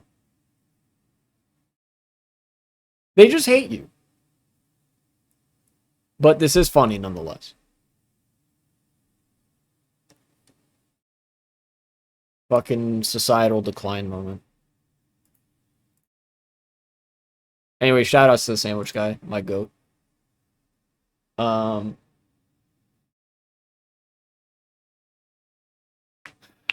think I've seen some videos as well, some clips of, like, the ICE agents harassing the black community in DC. Harassing people for smoking weed and whatever, which is legal in DC. Marijuana is legal in DC. That's where the reference comes from when I was saying, like, Trump doesn't want you doing that. He doesn't want to see that. So stop it, please. Cease this completely 100% legal activity that you're engaging in, that you're allowed to engage in on the fucking porch of your own house. because Trump said so. Like, they're such a joke that it kind of detracts from the very real threat that this poses to everybody. You know? At least in perception. Like, God, I have a hard time, you have a hard time looking at this shit and taking them seriously, right? Look at all these fucking clowns, right?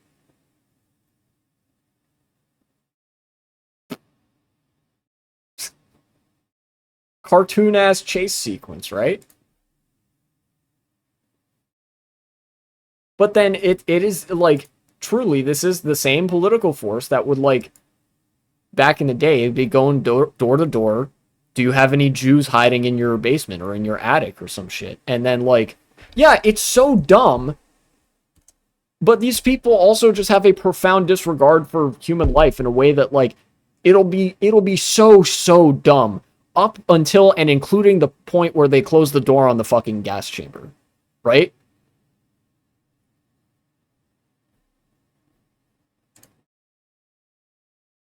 Unironically, I wish that the Nazis were, like, more competent and less Looney Tunes. Well, maybe not more competent. That would be a, less. I wish they were less fucking Looney Tunes characters so that people would see this and like take it seriously.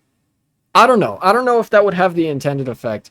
There's definitely some utility as well to fascists being as pathetic as they are, because it means that, like, the moment you go on political offense, they fucking crumble. The problem is this country is composed of fascists and liberals are not acquainted in the slightest with the concept of political offense, because that requires you to have an affirmative vision that isn't yet achieved. And it requires you to believe in something beyond the propagation of already existing institutions, which liberals don't. You know?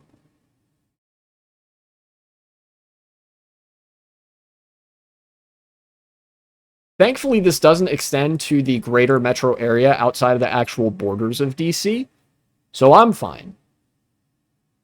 But, the fucking 500,000 people that live in DC proper, they're not fine. They're very not fine right now. Well, I'm assuming some of them are fine individuals, as in they have a nice ass, etc. You know what I mean? They are currently going through it, TM.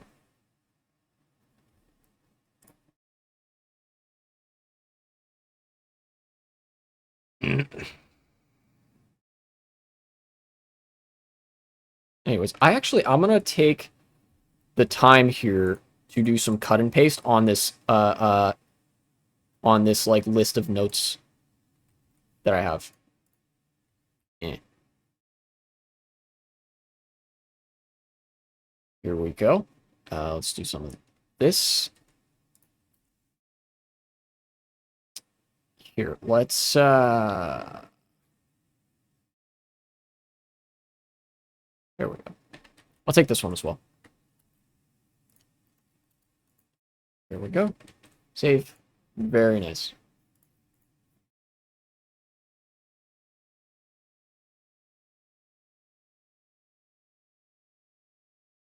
Now what I'll do, I think, is move on to the last segment and then experiment with this, like, new form of content that I had in mind. So, this thing, I was originally thinking about doing a React segment, but I want to still have some time on stream to basically, like, play Minecraft. Nope, no soliciting, bye-bye. The last thing I wanted to talk about was...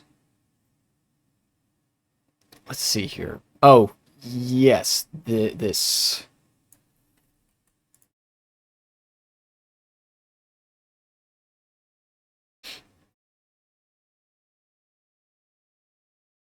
You will go. Audio started playing. So, things have been worsening in the Gaza Strip for some time. Again, something I don't usually talk about or make segments of. I mean, I've talked about it on occasion. I recently made, like, a loose timeline of what's happening. And unfortunately, it seems like right now, there's not much that can be done to prevent the final solution Israeli version from unfolding. where all of the remaining Gazans are killed or expelled from the land. Let's take a look at this this post. Netanyahu just declared plans to fully occupy all of Gaza 2 days after his finance minister quietly allocated 3 billion shekels for a Gaza security box. This was on August 7th, so this is over a week ago now, but speaks to the current stage of the genocide. You can see this is all like basically militarily occupied. The area is highlighted in red, and then the gray is where there nominally isn't a military presence.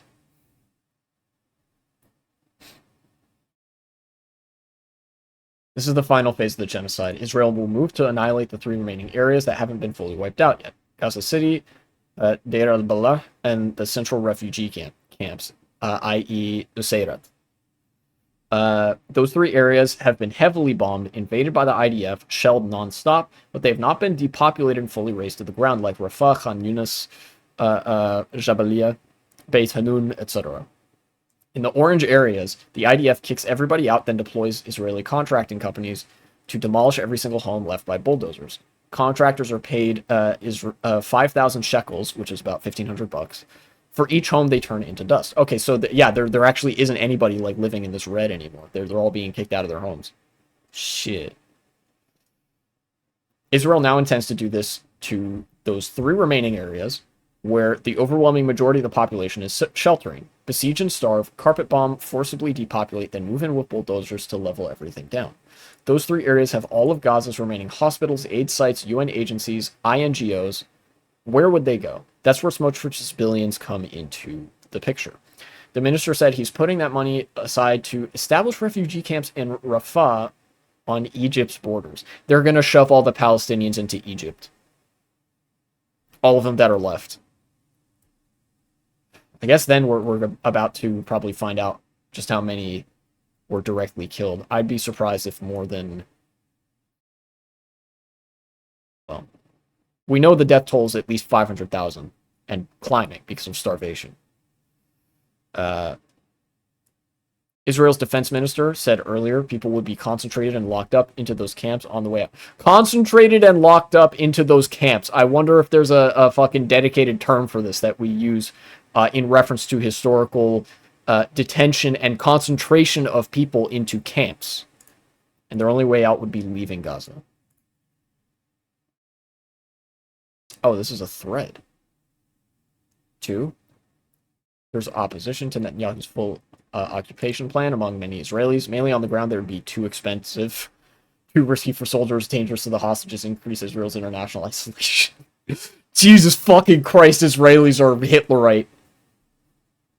Put their asses in the re-education camps, man.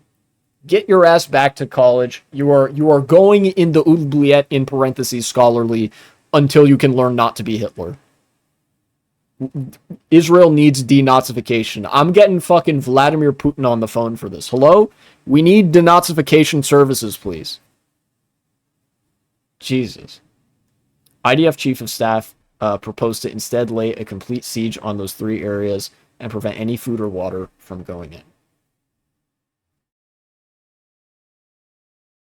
Map The Economist. Okay. There's a Fox News clip here. It's tiny, so we're basically just listening to audio.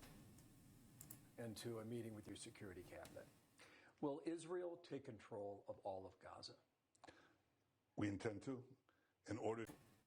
Wow, okay, that's like surprisingly straightforward. Wow, look at the subheader. You will go. PM Netanyahu joins for an exclusive interview. Here we go. Where he just said we intend to. Netanyahu, we intend to take control of Gaza. We intend to, in order to assure our security, remove Hamas there, enable the population to be free of Gaza, and to pass it to civilians. To be free of Gaza. Jesus Christ. Civilian governance that is not Hamas and not anyone advocating the destruction of Israel. That's what we want to do. Again, when he says remove Hamas, what he's talking about is remove the Palestinians. Free of Gaza was a massive Freudian slip, but they don't care because they've long since stopped needing to manufacture the consent for this. Hamas has already in previous like negotiations post 2023, post October 7th, Hamas has straight up offered, dog, we will give all the hostages back. We will step down from power. We will leave Palestine. We'll take all of the members of Hamas, people who are like card carrying members or whatever, because remember, it is a political organization. We will leave Palestine. We will give all the hostages back. We will disarm. Just stop bombing us. Like Hamas put it all on the table. They were like, whatever. Just stop dropping bombs. Please don't invade. Stop killing people. Stop killing children. Right? Extremely basic shit. And Israel was like, no, we want to keep bombing people and killing children.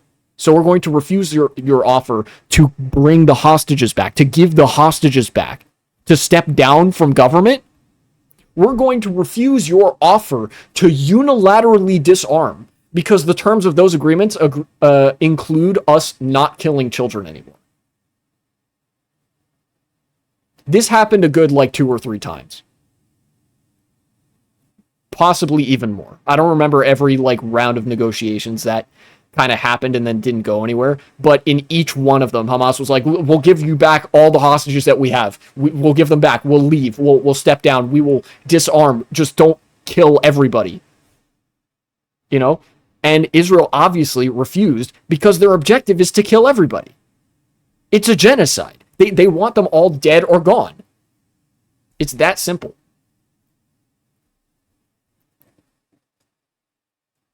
Hamas oh wow, he actually mentions this. Hamas already agreed in December of 2023, a year and a half ago, almost 2 years ago, to step down from ruling Gaza and hand over the government to a Palestinian Authority technocratic government or an independent administrative committee. Israel rejected both proposals. So Netanyahu's claim that occupation will be temporary is a hoax. I would say lie, but yeah, sure, hoax, whatever, right? Israel already occupies Gaza, always has since 1967. What's different is Netanyahu now plans to fully depopulate and annihilate the very little that remains of Gaza, then mass expulsion. Sources? What is this? An Israeli news source. Okay. Translate to English, please.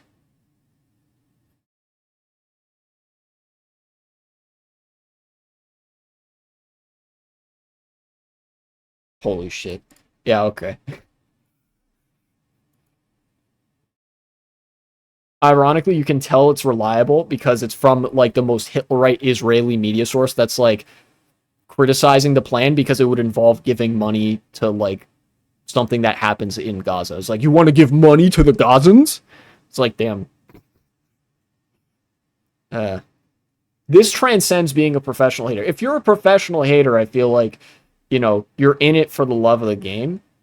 Being a hater. This even transcends that. This is like you're not even a professional hater anymore. You're just like a complete sicko. I have been a professional hater in my time because that shit is funny, but like it requires you to have a bit. This isn't a bit. This is just we hate all of them and we want to kill them for real. You know? It disgusts me how lazy they can actually afford to be with the sort of news appearances and whatever. Netanyahu is barely bothering to put up a mask at this point to disguise any of his... I mean, he straight up said, like, yeah, we intend to control all of Gaza. You know, in fucking Philadelphia-ass accent. No hate to Philly. I love Philly. Especially because they said, yeah, this fucker will be arrested if he ever sets foot in Philly again.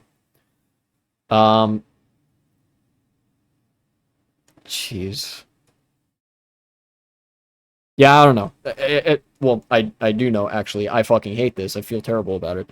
I guess now we sort of have our answer as to how genocides happen and how people could let them happen. I feel like there was a myth sort of constructed after World War II that in the face of rapidly advancing telecom technology, in the face of rapidly industrializing society, in the face of liberal institutionalism, that there was still a mass killing, a mass, like, destruction project on an entire population of people, the Jews in Europe, was carried out and nobody seemed willing to stop it until it was already like the damage was done. And in the wake of it, people asked to varying degrees of being genuine or disingenuous, how could we let this happen? Never again. We're watching it happen right now. Never again? No, actually, just wait fucking 80 years. It's that simple. Wait 80 years and invoke grievance politics from the last genocide to justify the current one. Hell, you can even live stream it. This has been a live stream genocide. You have no idea how many, like, pictures and videos and shit that I see from Gaza on my feed, and it fucking, like, I scroll past it because I know that, like, even if I donate to every single one, it, like, wouldn't be enough. I think I've donated to a couple of them, but it's like, fuck, man. We're seeing the evidence as it's happening. We're getting live streamed directly to our eyeballs as it's happening. An ethnic group being slaughtered at the hands of an industrialized Western state. And the states responsible for it still don't care. They're like, yeah, sure, fuck it, whatever, kill all of them. And nothing gets done about it. So I guess now we have our answer. Like, how could this happen? Like this.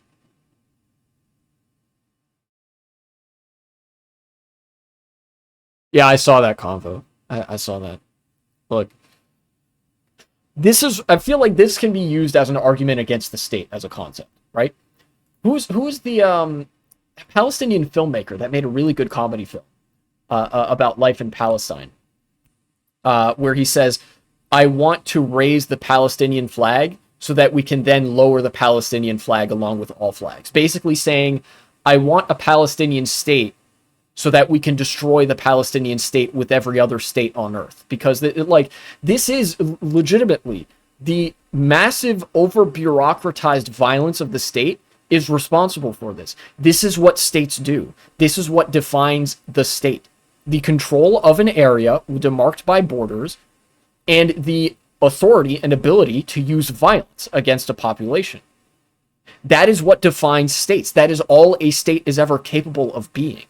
Right? You can add bells and whistles to it, but you can remove all of those bells and whistles, and what do you have? A state. If you remove Social Security, in America, for instance, if you remove Social Security, if you remove the education system, if you remove the, the courts, if you remove, like, everything that makes America, like, a livable society, you could remove all that. You could remove the highway system. You could remove the internet. You could remove any investment that is good for human life, and what would you still have? The cops and bureaucracy. And that's what defines a state. The cops, the bureaucracy, and the military. State power.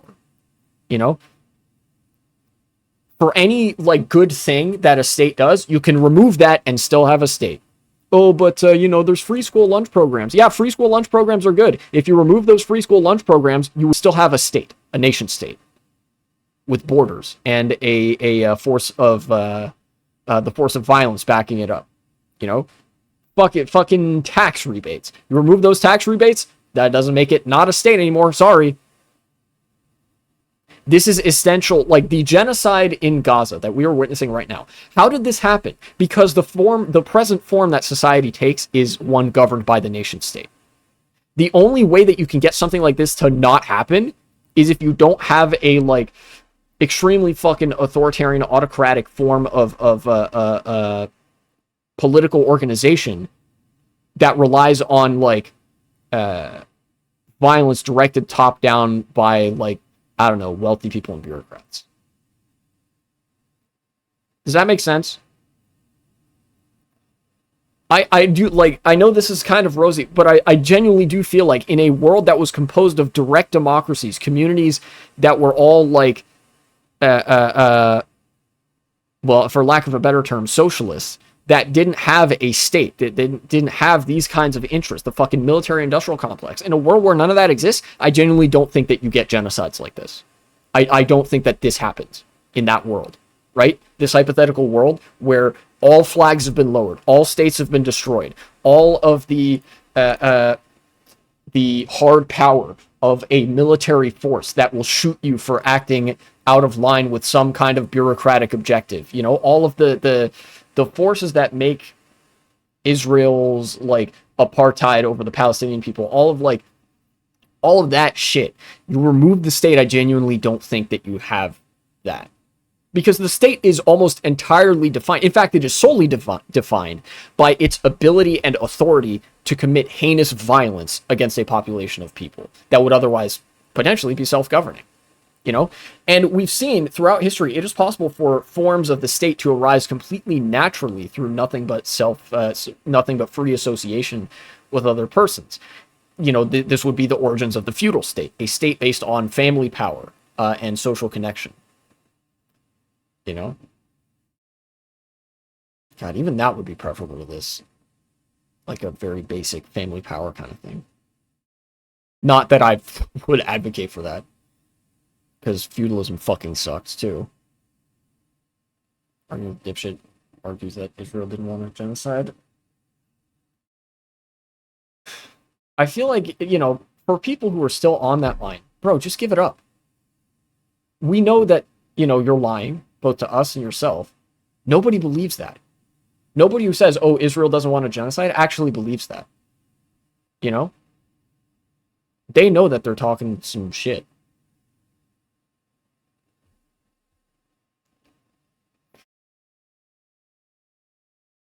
This is why I'm an anarchist, right? This is why I consider myself an anarchist.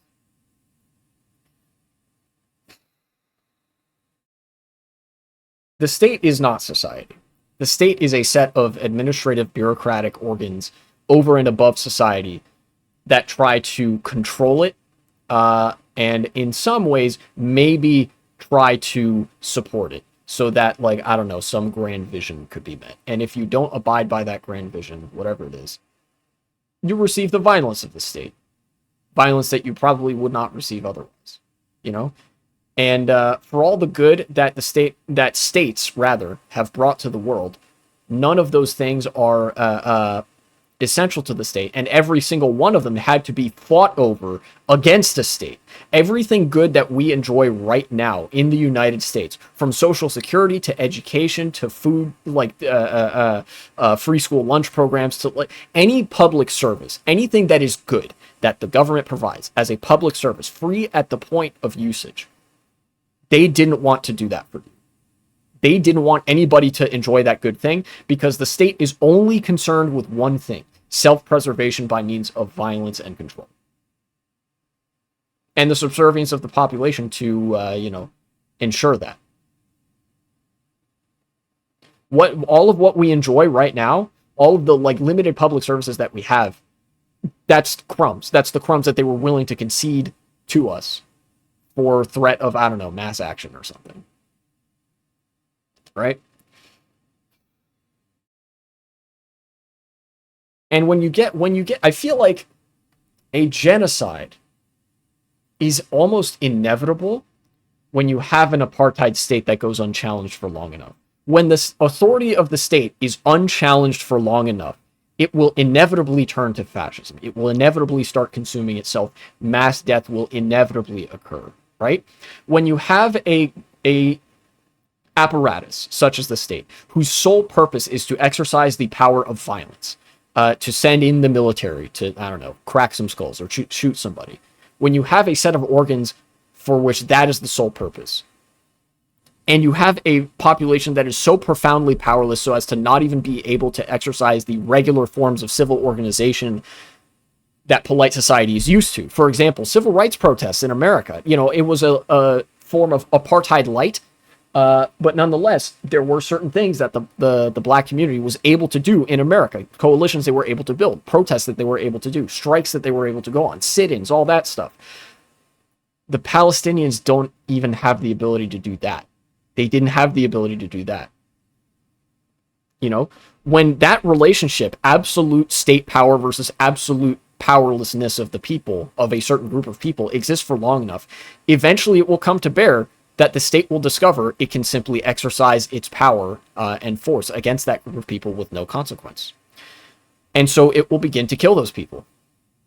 Such is the nature of apartheid regimes everywhere. China did this with the Uyghurs. for a period of time until it seemed that the scrutiny of other states was upon them.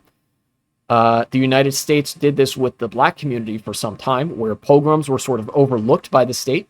Pogroms and street level violence and even state violence was committed against the black community in America throughout the 19th and 20th century, even after slavery. The same thing in South Africa with the black population there, although to I don't know exactly to what degree.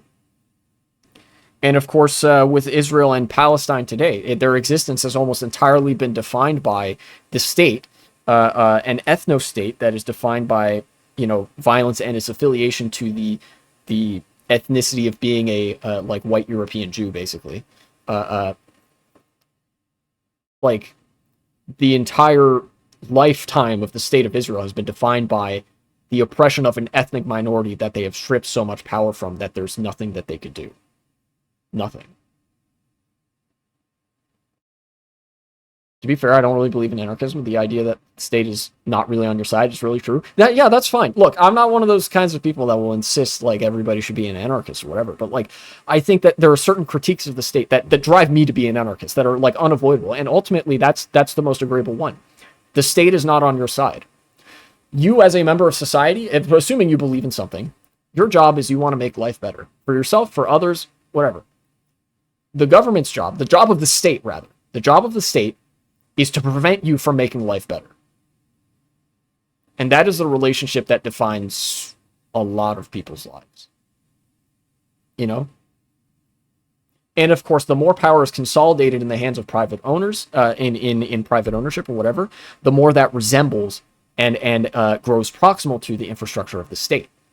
So, private ownership of the means of production, consolidation of said production into fewer and fewer hands. Those producers, Amazon, Google, Meta, because of how large they are, they start to resemble the state. So they start acting like the state. They start using violence. The force of law starts to become more on their side because of the amount of resources they're able to marshal to argue that they are on the right side of the law and to change the law to benefit them. When producers were a lot smaller, when the scale of business was smaller, they literally weren't able to exercise this degree of violence and exploitation against people. It is because of the overbearing size of corporations and the state that they are as oppressive as they are, because they are defined by their control over resources and their sole purpose to use that control to propagate their own existence and consolidate their control. Does that make sense? Anyways. Yeah, it's all a matter of them trying to keep the status quo where they are on top and you are on the bottom. And the ways in which they placate you, the ways in which they placate all of us, the salary that we are legally afforded by virtue of working at a job, the fact that we are legally required to be paid for the work that we do, the fact that there is, there are legal requirements that companies provide the services they say they will provide when you're paying for utilities. The ability to use infrastructure for free at the point of service. All of the niceties of society that they control, they are using to placate people to maintain the illusion that, it's justified that they're on top, basically. But that's even a moralistic framing. And I think I would defer to the framing that ultimately the relationship of absolute power versus absolute powerlessness between the state and a group of people always leads to genocide and pogroms and mass violence and mass death and mass suffering. Every time.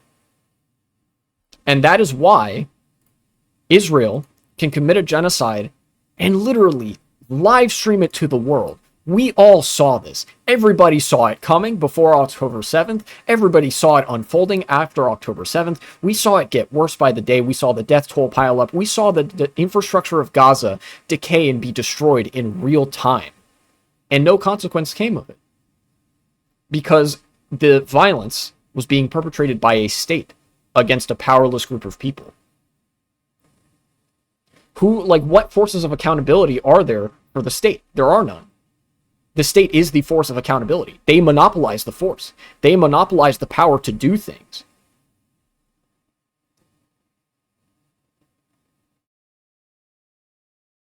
or rather the power to, not necessarily the power to do things, but, the power of violence.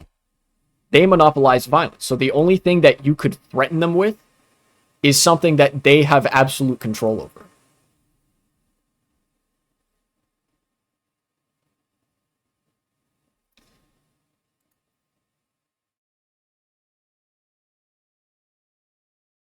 That's it. That's the segment. I think any longer and I would risk spiraling. End it there. Cut the segment there, not the stream. I'm gonna refill my water, and then it's gaming time probably.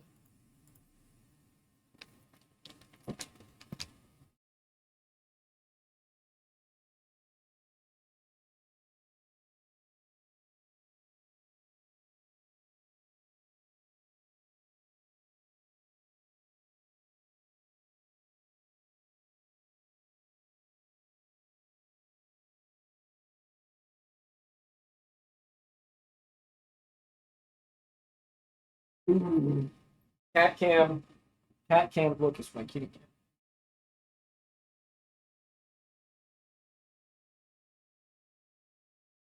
Squeaker, you want to say hi to the stream? Squeaker, can you say hi?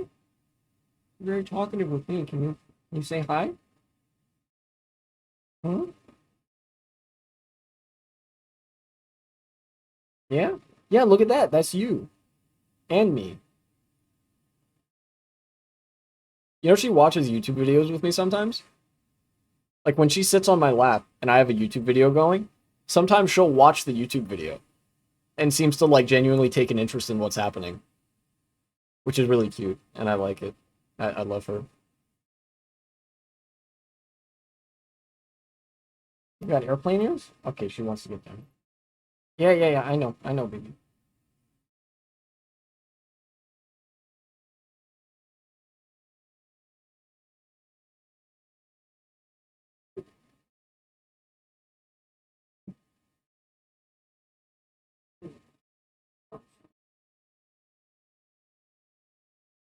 She really wants to come into my room. The kitten will become our Lennon someday. This is true. She's so clingy. It's so cute how clingy she is. Yeah. I'm doing my live stream. I'm gaming. Medic gaming. Speaking of the state protecting themselves. Oh, what is it? Is it like a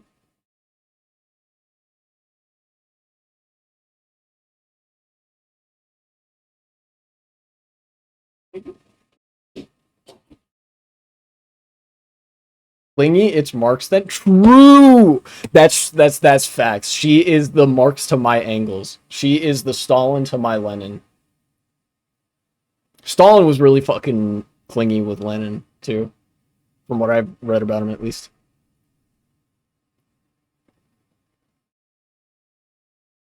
Wait, actually, I can't be. If she's Marx, I can't be Engels because Engels wrote that dog shit pamphlet on authority, and I've literally just fucking ranted about the fucking sole purpose of the state being to commit violence, which is like the opposite of on authority.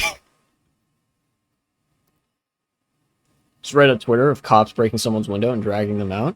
Yeah, that's what the state does. It uses violence to do things. It like, I mean, I guess a literal example of broken windows policing, right? The cops broke the window and dragged the person out of their home.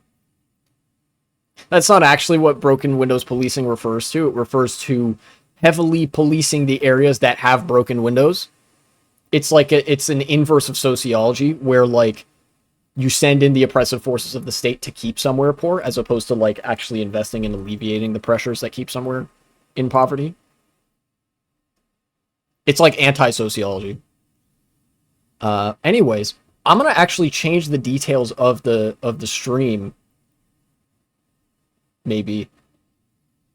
Here, I'm gonna add Minecraft to the tags. Yes. Yes, Queen. That is me. What? Piss off. Minecraft launcher.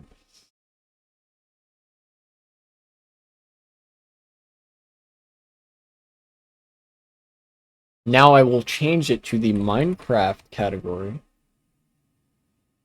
Nice. Wait, no, actually don't. I'm gonna keep it to just chatting. But I'll add Minecraft to the tags. There we go.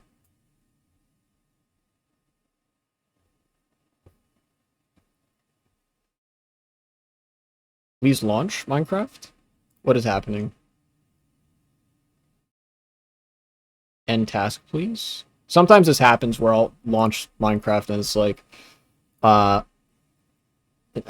fuck it, fine.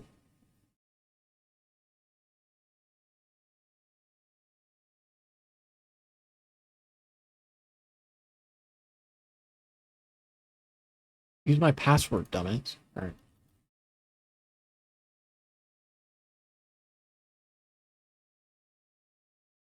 I beg your fucking pardon.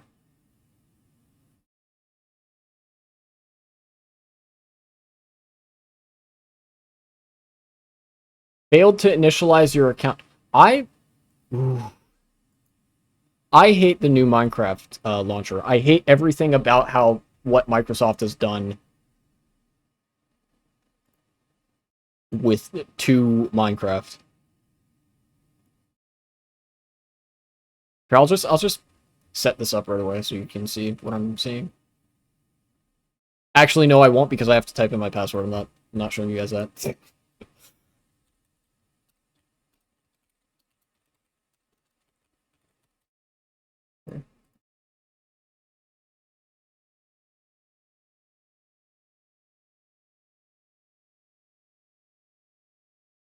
Oh.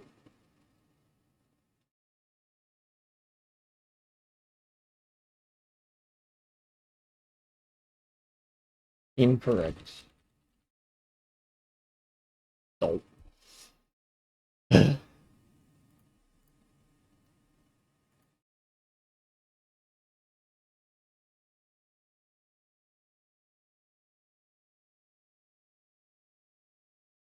You know what? Sure, just email me. Since it doesn't seem to want to let me use my password. Okay. Uh-huh. Thank you. Please sign me in. I'm not using my fucking Xbox account. Microsoft, what the fuck is wrong with you? Oh my god, what the hell?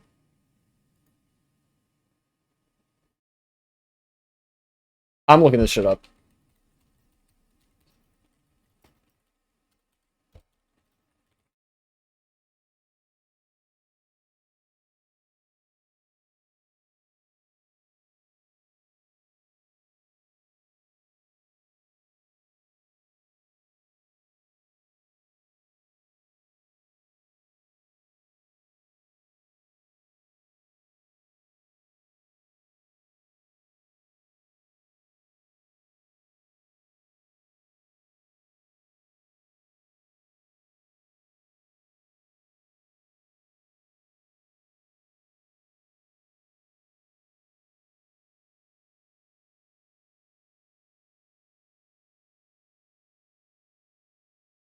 I hate this. You know what? I might just do fucking whatever with my Xbox account. Sure, fuck it.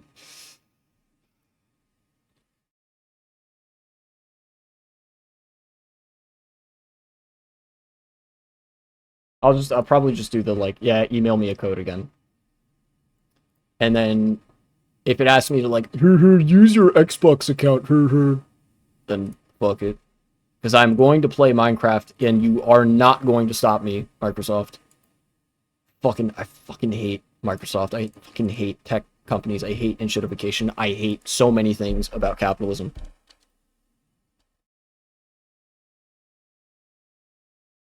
Thank you.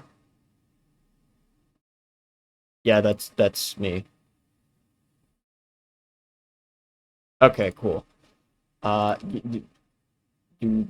you kidding me?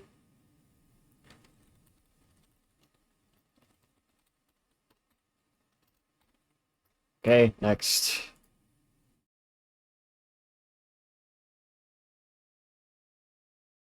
You know what? I'm actually going to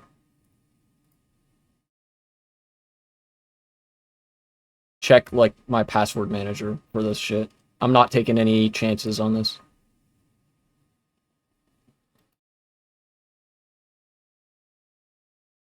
Okay.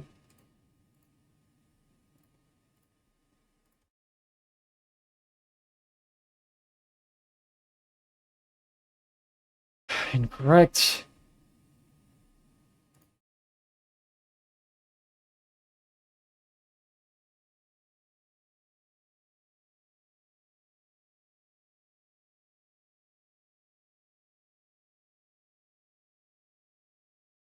Brother.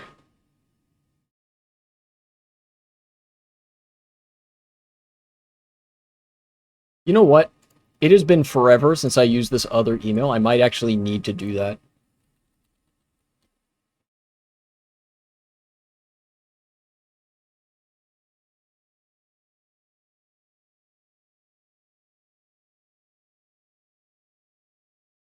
Can I add an account? I can.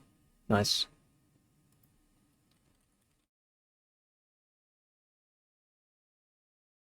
I wonder how fucking flooded my inbox is going to be. I haven't used this email in over a decade. Probably.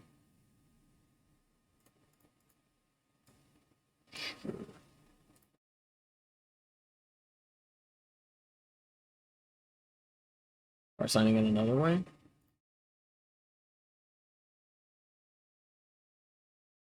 Great. I guess my email account is actually just lost forever.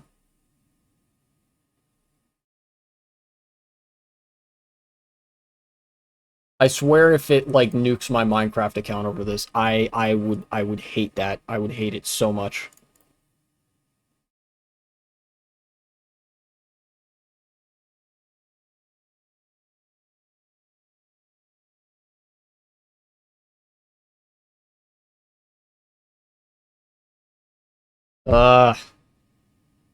Okay.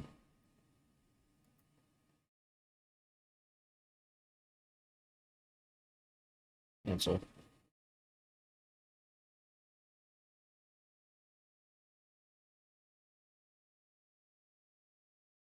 Man.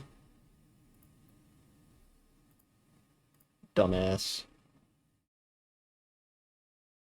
I'm sorry this has turned into the fucking troubleshooting why Minecraft isn't letting me log in stream. I don't know why.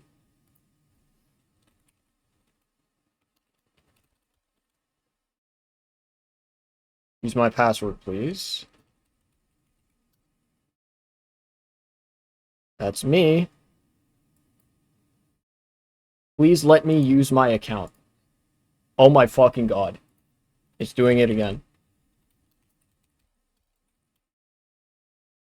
I hope I have this written down somewhere.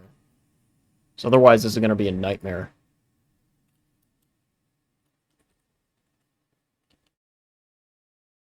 That's... Didn't even type it correctly.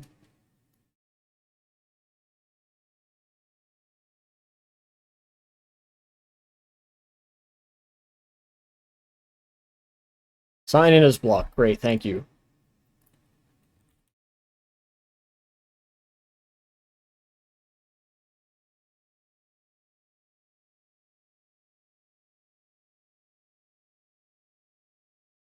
Brother.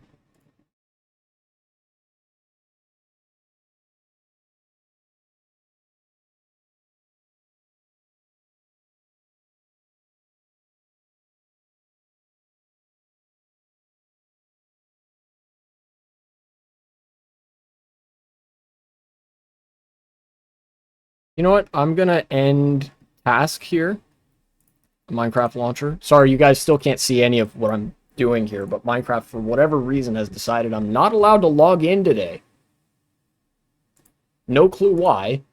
I mean, it's letting me log into my Minecraft, like, my Microsoft account, but not my actual Minecraft account.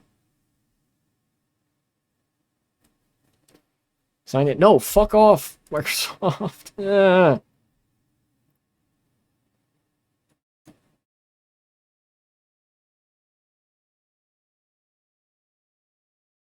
No, not doing that. Add in options. Got my Ah, fuck off.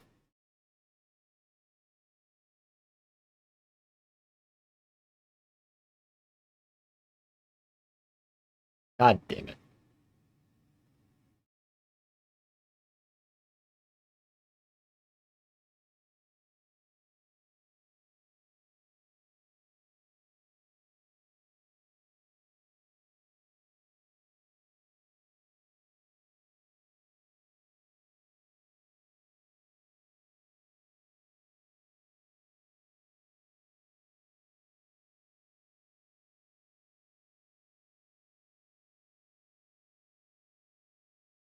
Am I even going to be able to log into my own Minecraft account? This is ridiculous.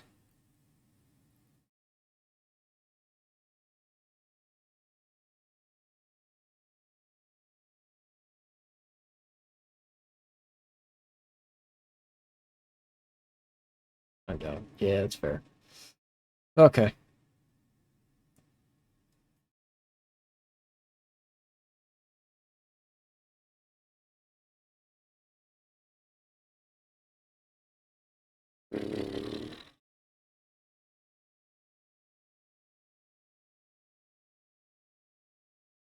Here, let's try to I'm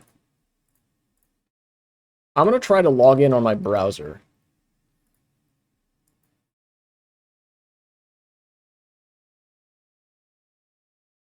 We can't sign you in. Why? The fuck?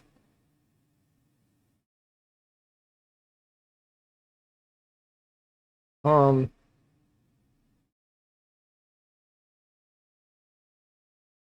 is there an Outlook one? I guess not. Minecraft. Back.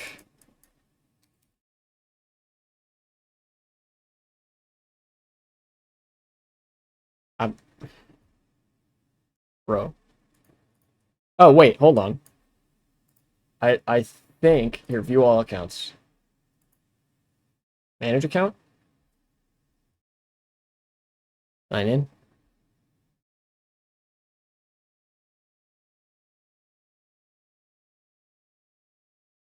That would be me.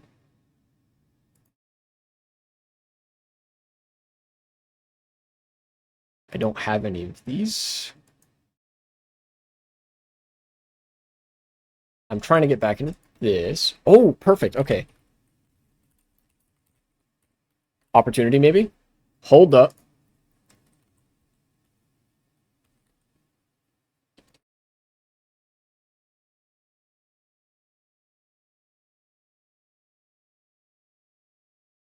Characters didn't match the picture. Okay, fine.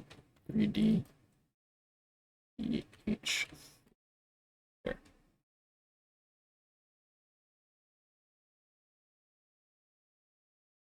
Okay. Sorry, you guys are having to endure pure boredom here. While I fucking go on this massive escapade to try to recover my Minecraft account that was working fine yesterday.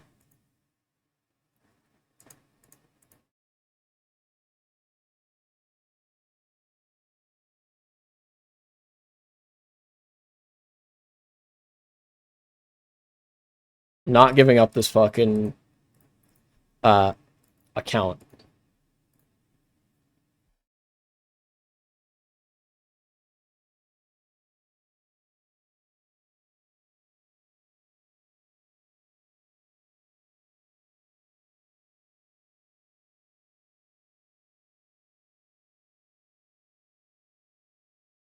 Yes.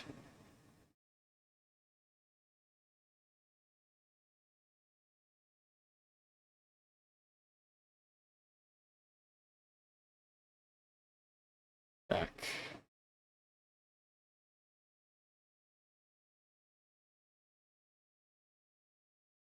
God damn it. Alright, I guess I'm gonna have to use my, like, secondary account.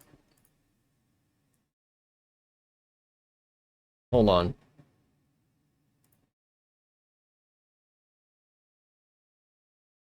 I don't know why this is happening. Oh my fucking god, dude. Whatever.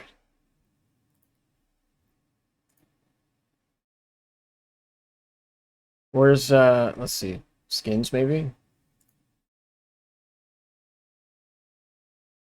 Where are the skins? Why does it default to fucking Bedrock Edition? I hate that.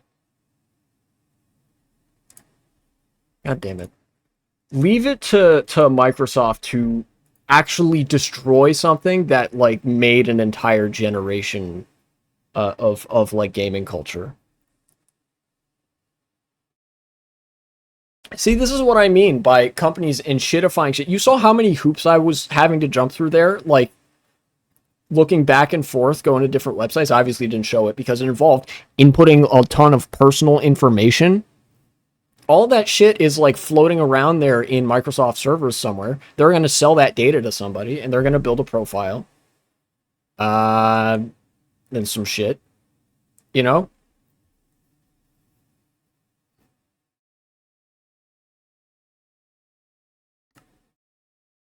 Ugh. Anyways. Minecraft. Creative mode.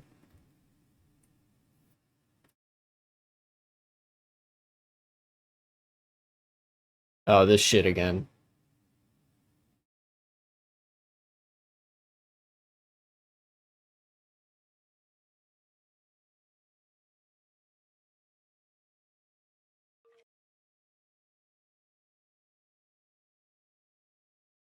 Give the stream a second, it'll catch up. uh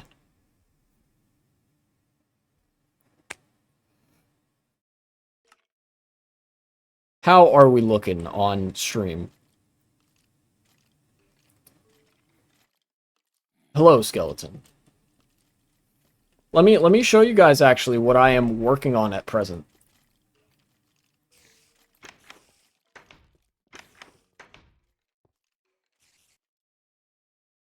Ta-da! Look at that. So last stream I built these two houses, and then off stream I started building this. This is based off of a real Soviet apartment block. I realized when I was looking for, like, standalone houses are very much like a suburbia kind of thing, which is very American, right? Not to say suburbs don't exist in other countries, but, like, you know, we do a shit ton of that in America. So that's a house I've found in Knoxville, Tennessee, not Kentucky, like I was saying last stream. Random ass actual house in Knoxville, Tennessee. And then this, I found I had to go to a, like, archive, a university archive website to be able to find this, right? But this is a communal apartment block from the Soviet Union. And a lot of the Russian urban landscape is defined by apartment blocks that were built in this era. And what I did basically was I went to Google Earth and just looked at an apartment building in Vladivostok and used that as the inspiration for the materials and the style of this apartment. And then I went to this, apparently it is kommunalka.colgate.edu to devise a floor plan for the internal parts of this apartment block. And so that's what we've got right now. And so currently what I've been doing, I've been sort of compartmentalizing the degree to which I've been filling it in. You see, each of these is kind of like a dorm room / dining area. And then you have at the end here, you have some bathrooms in the hall here. And then you have, like, a little laundry area. Then there is, right here, there is a communal kitchen on each floor. There's one of these communal kitchens. And what's really funny, I need to show you guys this. There are 2 apartments here that are actually labeled local drunks. And I was like, what do they mean by that? And from clicking around, it means exactly what it seems like they mean, especially when you have other names here, like Ekaterina, Natasha, Masha, Sveta, Asya. You know, it's just a bunch of, like, local drunkards lived here, like guys that just got drunk all the time lived there. And I was like, that is funny as fuck. That is the most Russian thing I've ever seen. But yeah, and so it kind of confirmed that, like, okay, all of these are individual apartments. There are a lot of apartments on each floor here, you know?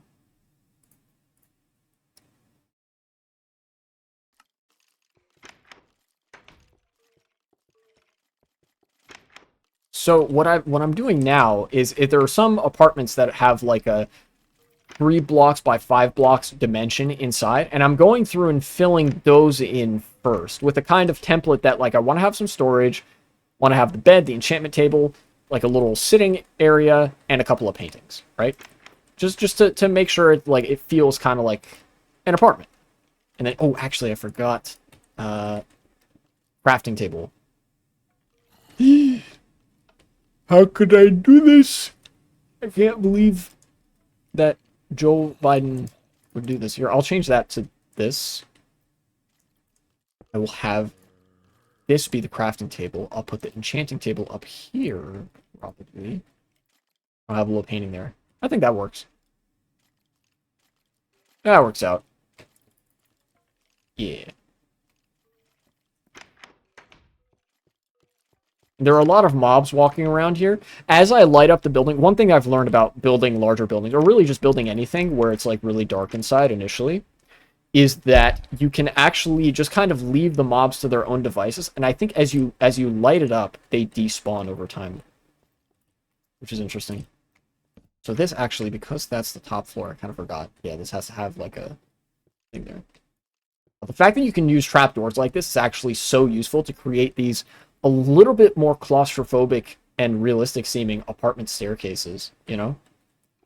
Like the stairs in my college dorms were a little bit like this, as well as some of the older academic buildings. So I can definitely see like, you know, yeah, it's just a staircase, no frills.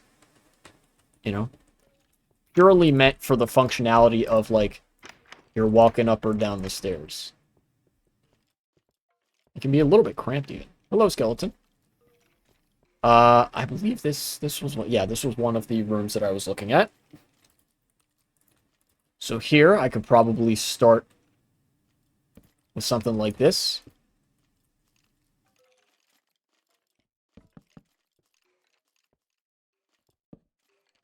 Let's just put a torch above the doorway here. That's enough to light up this whole place. Painting. Oh, that's a nice painting. I like that. I like it. Let's get some tables and stuff. Or let's get a table, rather. Right, something like or maybe even something like this. Right, you got this kind of table here, and then let's have another painting right here, or maybe like that. Sure, maybe like this, maybe like this. I don't know. Guy standing with the I think he has like a sheath sword or something. Okay. Yeah. Excuse me. Look at that. That's an apartment.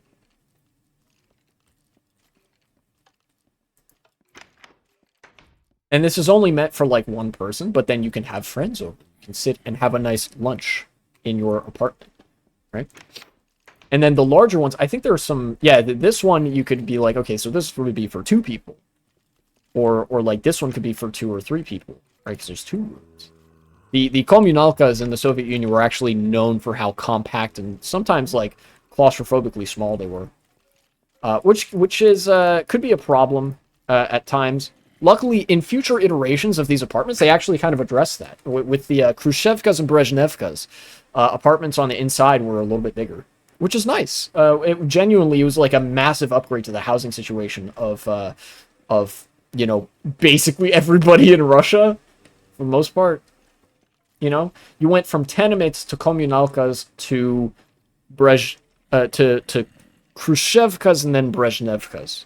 You know, and that's still a lot of the like apartment housing stock of Russia, and some post-Soviet states too that aren't just Russia. So which one of these is like the real small narrow ones? That's not it. Maybe this one? Yes. Okay, this one. All right. So let's start with this.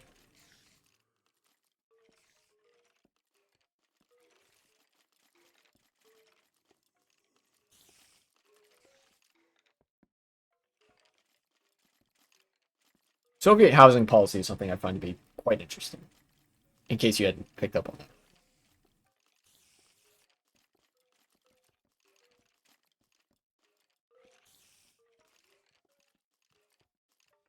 It's kind of dumb, but I'm going to make this one a bunk bed just because I can.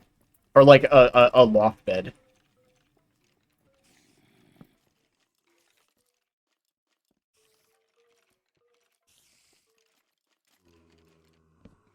This. Boom. Boom. 1. The number 1. I accidentally put the number 1. Let's see. Wait, did I might have used the wrong kinds of trap doors for that other apartment. I did. Here we go.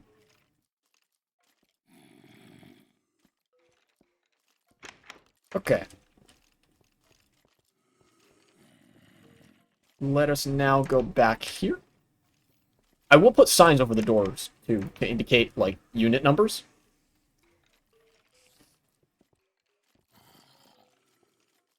Let's see.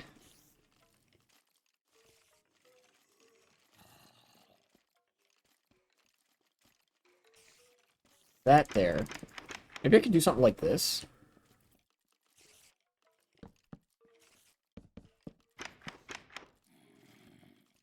Sure, goofy ass bunk bed, but or loft bed, I guess, but I kind of like it. I kind of like it. All right, let's set up the table. Get one of these. I doesn't leave a whole lot of room for much else, but sure if I do this. Yeah, I got it. You just kind of do that. Then you have a little thing there, little thing here. Perfect. Actually, you could even have it like so, right? Or even do this. Have this here. Then now I could just do like there's a couple paintings. No, that's not a painting. This is a painting. Go one by one there. Then have like oh, what else? Where's a good spot for a painting? Maybe here? No, that's a little bit too close to that. Maybe, oh wait, I got it. So do this. I kind of want the King's Quest one. Yeah. There we go. That's not too bad.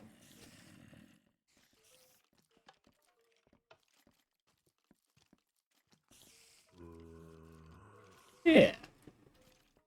And yes, these are going to feel kind of claustrophobic. That's kind of characteristic of the Russian apartments back in the day. But this is, and I used actual dimensions for this. I used the actual dimensions listed as much as it was possible for me to do. I used the actual dimensions listed in the diagram of that apartment building you might have seen. So the hallway actually is not very claustrophobic, right? And then the communal kitchen, if I go, actually that'd be over on this end. The communal kitchen here is actually a little bit bigger. You can see there's some nice space in this kitchen. It doesn't feel particularly cramped. I tried to, structure it that way, of course. And then you also have these courtyards, right? These terraces here that I actually try to make each one pretty different from each other, where it's like a little garden, with a sitting area, so you can have some nice open, fresh air. Like the communal parts of this apartment building are very much not cramped, And I feel like in some measure that might have even been by design. But if that's the case, credit to the Soviet architects, engineers, and social scientists for being like, okay, well, like your apartment, your dorm is basically just the room where you sleep and maybe eat your dinner, if you're eating alone. But then the other parts of the apartment should feel more communal. So like there's supposed to be a number of people in there. I don't know. I kind of like that idea that you're meant to live, not just in the area where you sleep, right? Like in America, it's such a thing that like you live in your house, right? And so houses are fucking huge in America compared to other places. But really, that's a departure from, you know, houses being kind of small, because your house is just where you sleep and take shelter from the elements, right? I don't know. I think there's something to it. You might disagree, but that's fine. That's where I pull out the academic. I've read more about Soviet housing policy than you card or something. Or not even like or something. Legitimately, I did read in studies of like the Soviet housing model that they meant for the communalkas to have a communal element to them outside of the dorm rooms, which is interesting. I think worth exploring if nothing else. Uh, uh, yeah. Okay. I think I'm gonna do something like this. This one. Just have like a have one of these. I could do something like this.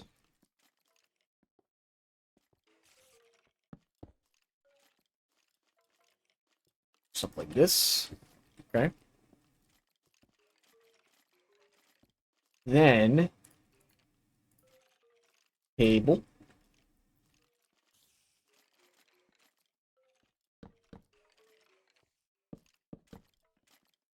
There we go. No room for an armor stand. That's fine. Some of these apartments are going to be a little bit different from each other. Oh, I forgot the porch. There we go. Then, oh, I didn't mean to do that. Then, oh, flower pot.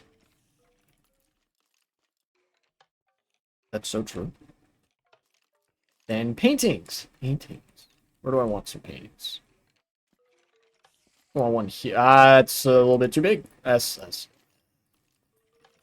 a little bit too big. You know what? I'm just gonna do this. Yeah, okay. Sure, light up that birthday cake. Yay. I'll have a little painting there. Maybe I don't want it to be that painting. Yeah, okay, that's good. That's good. I like that. Flower pot. I will give you something orange. That's orange. Very nice. Sorry, I'm on that Borat shit right now.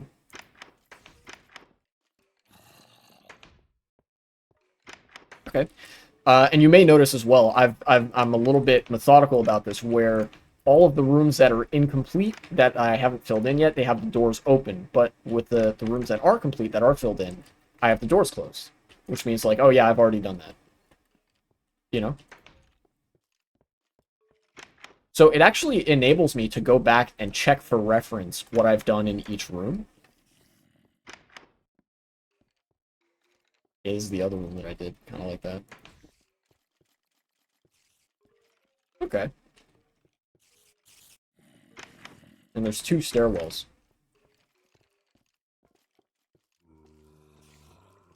The stairwell was kind of proportionally weird to make, because it had like the stairs going all the way around, but then the other stairwell was so much smaller, you know? I guess the ceiling in the diagram, in the apartment from the diagram, the ceiling might have been a little bit taller than what I usually make the ceiling here. See, this is supposed to be like 9 feet, or like 3 meters or whatever, 3-meter ceiling, which I feel like is fine for a house or an apartment building. But maybe it was supposed to be like 4 blocks. That might have made more sense. I don't know. I don't know. This is the second floor, right? Yeah, it is. Okay. Now, which one of these? I got those 2.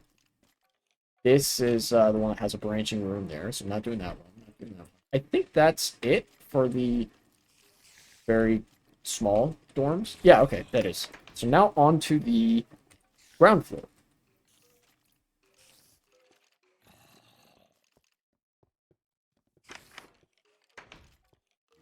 So let's open all these doors. I haven't filled any of these in yet. Let all the monsters come out to play, I guess. Sure. I believe I got this one, right? Yeah, this is fine. Okay. Let's start with this one. And for the bed down here, notice this is like different materials here because this red terracotta is like the base of the building. So I wanted to use something that kind of matched with that. So I figured the white terracotta being more of a pinkish color was pretty good for that. You blow. I'll fill in. I think maybe I'll fill in. I'll take some time to fill in the small dorm rooms on the bottom floor, and then I will be done with the stream for today. Feel like that'll be some good progress, and then I'll finish this off stream or something. So I enjoy Minecraft. What color bed do I want? Let me think about it. I'm gonna take these three colors and see which one of them best matches. No. It probably is gonna be the white bed. Okay. That matches pretty nicely.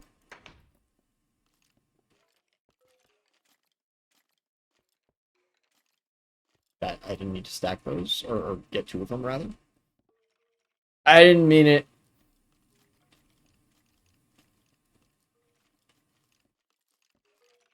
I think I remember seeing one apartment building where the bed was kind of like here. So I'll do that for this one. Just for the sake of doing something a little bit different.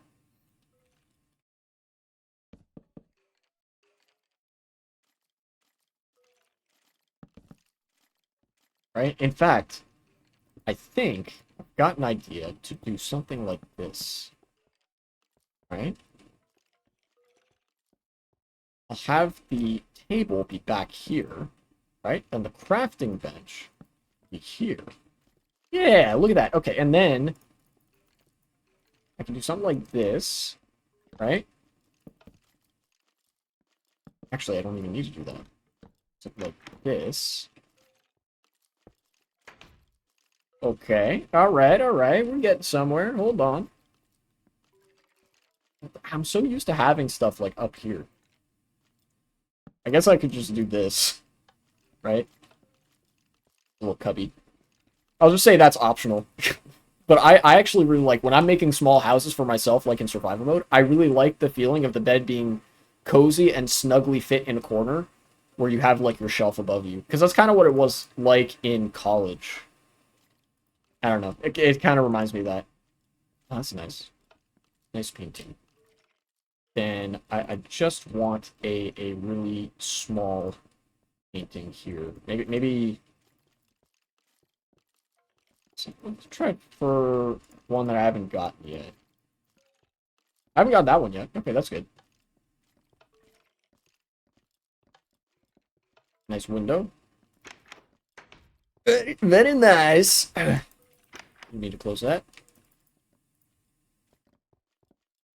This is no.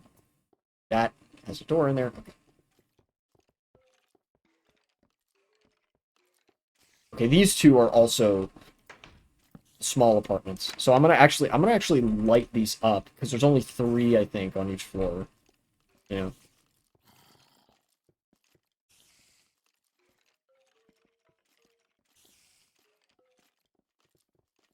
Oh, there were still things on my list I wanted to talk about. I guess going through some shit with Microsoft deciding, you don't actually get to log into your fucking decade plus old account for today for some reason. That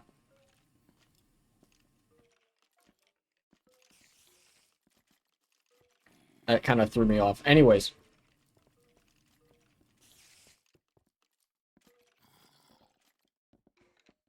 I watched not too long ago. I watched the movie Sinners. I had heard some good things about it, and I watched it, and all of those good things were instantly verified, corroborated, supported, etc. It was good at peak cinema, I think. Actually, Michael B. Jordan is fucking incredible in that movie. I didn't mean to do that. Put that back. Reaper, what are you doing? Stop her. Okay, we'll close that. I really appreciated Sinners because it kind of spoke to a conservatism that's very pervasive in the black community. I was surprised to see this addressed. That you know, it's I guess I am going to spoil Sinners. Spoiler alert now. Sorry for anybody who wanted to see Sinners and hasn't yet. I'm going to spoil the movie. I encourage you to watch it because it's good. Um, I actually really appreciate how that they addressed and how they addressed the religiosity of the church in Black America. You know, I like how they did that. Because like Preacher Boy loves playing his guitar. It's a metal guitar, and he's fucking good at it, right? Like, you know, everybody loves it when he plays that music and shit. Um, and but the church, the small local church that he goes to in, I think it's like Alabama or Mississippi. It's one of those two states. It's fucking deep south shit, right? Um, his church is like, this is devil worship, right? And so he's hanging out with Michael B. Jordan and Michael B. Jordan. There's two of him, which is incredible. I didn't know it was possible to have that much hunk on screen at a time. Props to them. And basically fucking these people who go to this club, right? These two brothers, the twin brothers, Michael B. Jordan's characters, were war heroes from World War One. And they got home, and they came home to some Jim Crow shit. You know, like, shit was still Jim Crow when they got back. You know, it was fucked up. And they were like, you know what? You know, we're gonna try the big city. They go to Chicago. They were some of Capone's boys, apparently. And they were like, okay, nah, that didn't work out. So then they come back to rural. I'm actually gonna. No, it was Mississippi. I remember now. It was Mississippi. They come back to rural Mississippi, and they bring capitalism with them. And everybody, what's interesting, and I really appreciate, is that everybody down south associates capitalism and business with the mob. It's almost inextricable, the two. Business means the mob. Capitalism means business, means the mob. The mob means capitalism, right? I really appreciate that. But it also shows that they are enterprising enough to bring something to rural Mississippi at the time that is, you know, would greatly benefit them. That was like a social good, like this club, where even if it potentially develops into something seedy later, is like clearly is something that is needed by and would be a big benefit to the community, because it's like all toil and no play. It's either you're working or you're at church, or you're like buying something that you need to survive, right? It's like there's very little time for play, and these two enterprising, basically mobsters in Michael B. Jordan as the twin brothers, bring some of the pleasures of the 20th century with them, you know, such as the metal guitar. And, you know, Preacher Boy goes with them. He's having the time of his life. You know, shout outs to our boy, right? Something like this, maybe.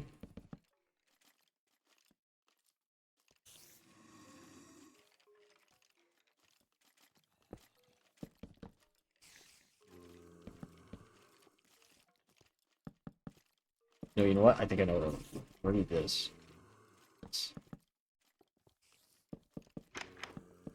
But then, like, once the club opens up, because it, you know, it's a movie, it has to have a story arc and whatever, and it's also because it's Sinners, you can assume there's gonna be some fucking religious tones and undertones and stuff, and that there fucking are, you know.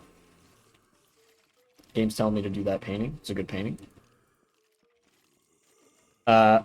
Where like the conflict of the movie is spiritual but also physical, that there are these vampires. There is a vampire that the Native Americans, that the Indians are actually hunting this fucker. And so, you know, shout outs to them. They're like, there is an ancient evil This man is not what he seems. You know, he came by here a little while ago. Did you let him in? And so this fucking gang of vampires is going around turning other people into vampires. And I appreciate the depiction of vampires for just these beings that are not like they are sexy, but they are not free in their sexiness. It is a deep seated feeling of hatred that is almost reminiscent of like the very pleasurable passions of life, but really it's just threading the line between pleasure and pain on the side of pain, right? Like basically vampires experience eternal pain forever because it's like their soul is bound to their body and can't let go, and it's like eternally resentful or some shit. And obviously they operate on vampire rules. So that like effectively at the end of the movie you reach this conclusion. There's even like a where are they now kind of segment, or like 70 years later almost, or like 60 years later, 50, 60, something like that, where Preacher Boy is old now. He's still playing his guitar, and a couple of the vampires actually come in through the door, who were people that he knew, because they got turned into vampires. And they're both talking about, like, man, you know, we were essentially we got stuck between the enslavement to the church and the enslavement to existence as a vampire. You know, you can't see the sun because you fucking die. You're like eternally stuck in this shell. Your soul is like unable to move on. You feel profound hatred and pain all the time, and it's like kind of miserable. You know,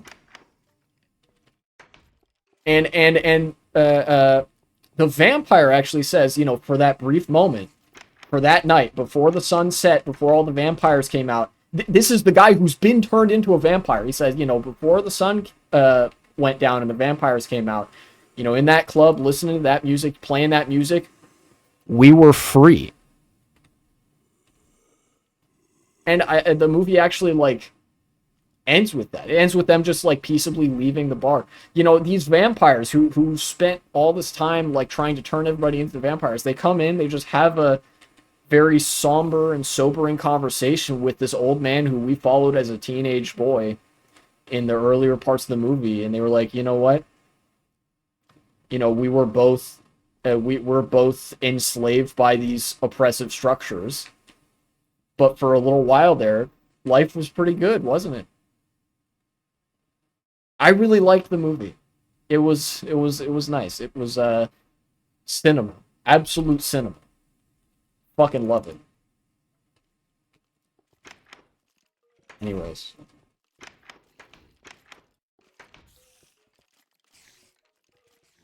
So those are the 3 apartments on each floor. Those like small apartments that I've filled in. I'm gonna take care of the rest off stream probably, or maybe next stream, I don't know.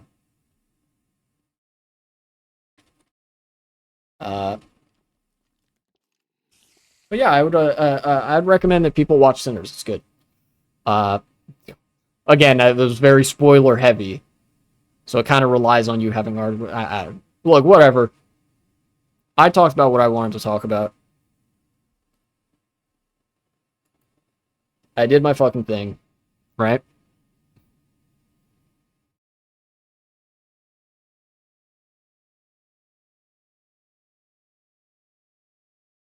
I'm gonna find somebody now to raid.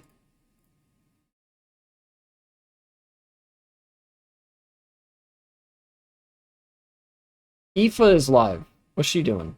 Puppy stream? Puppy.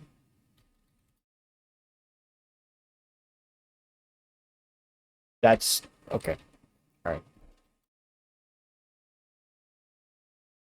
All right. Thanks for showing up. Thank you for the 50 bits again, Kayla the Furt. This has been the Politics and Chilling and Gaming live stream. Great, thank you. Hopefully this new form of content is like good. I'll see you next time.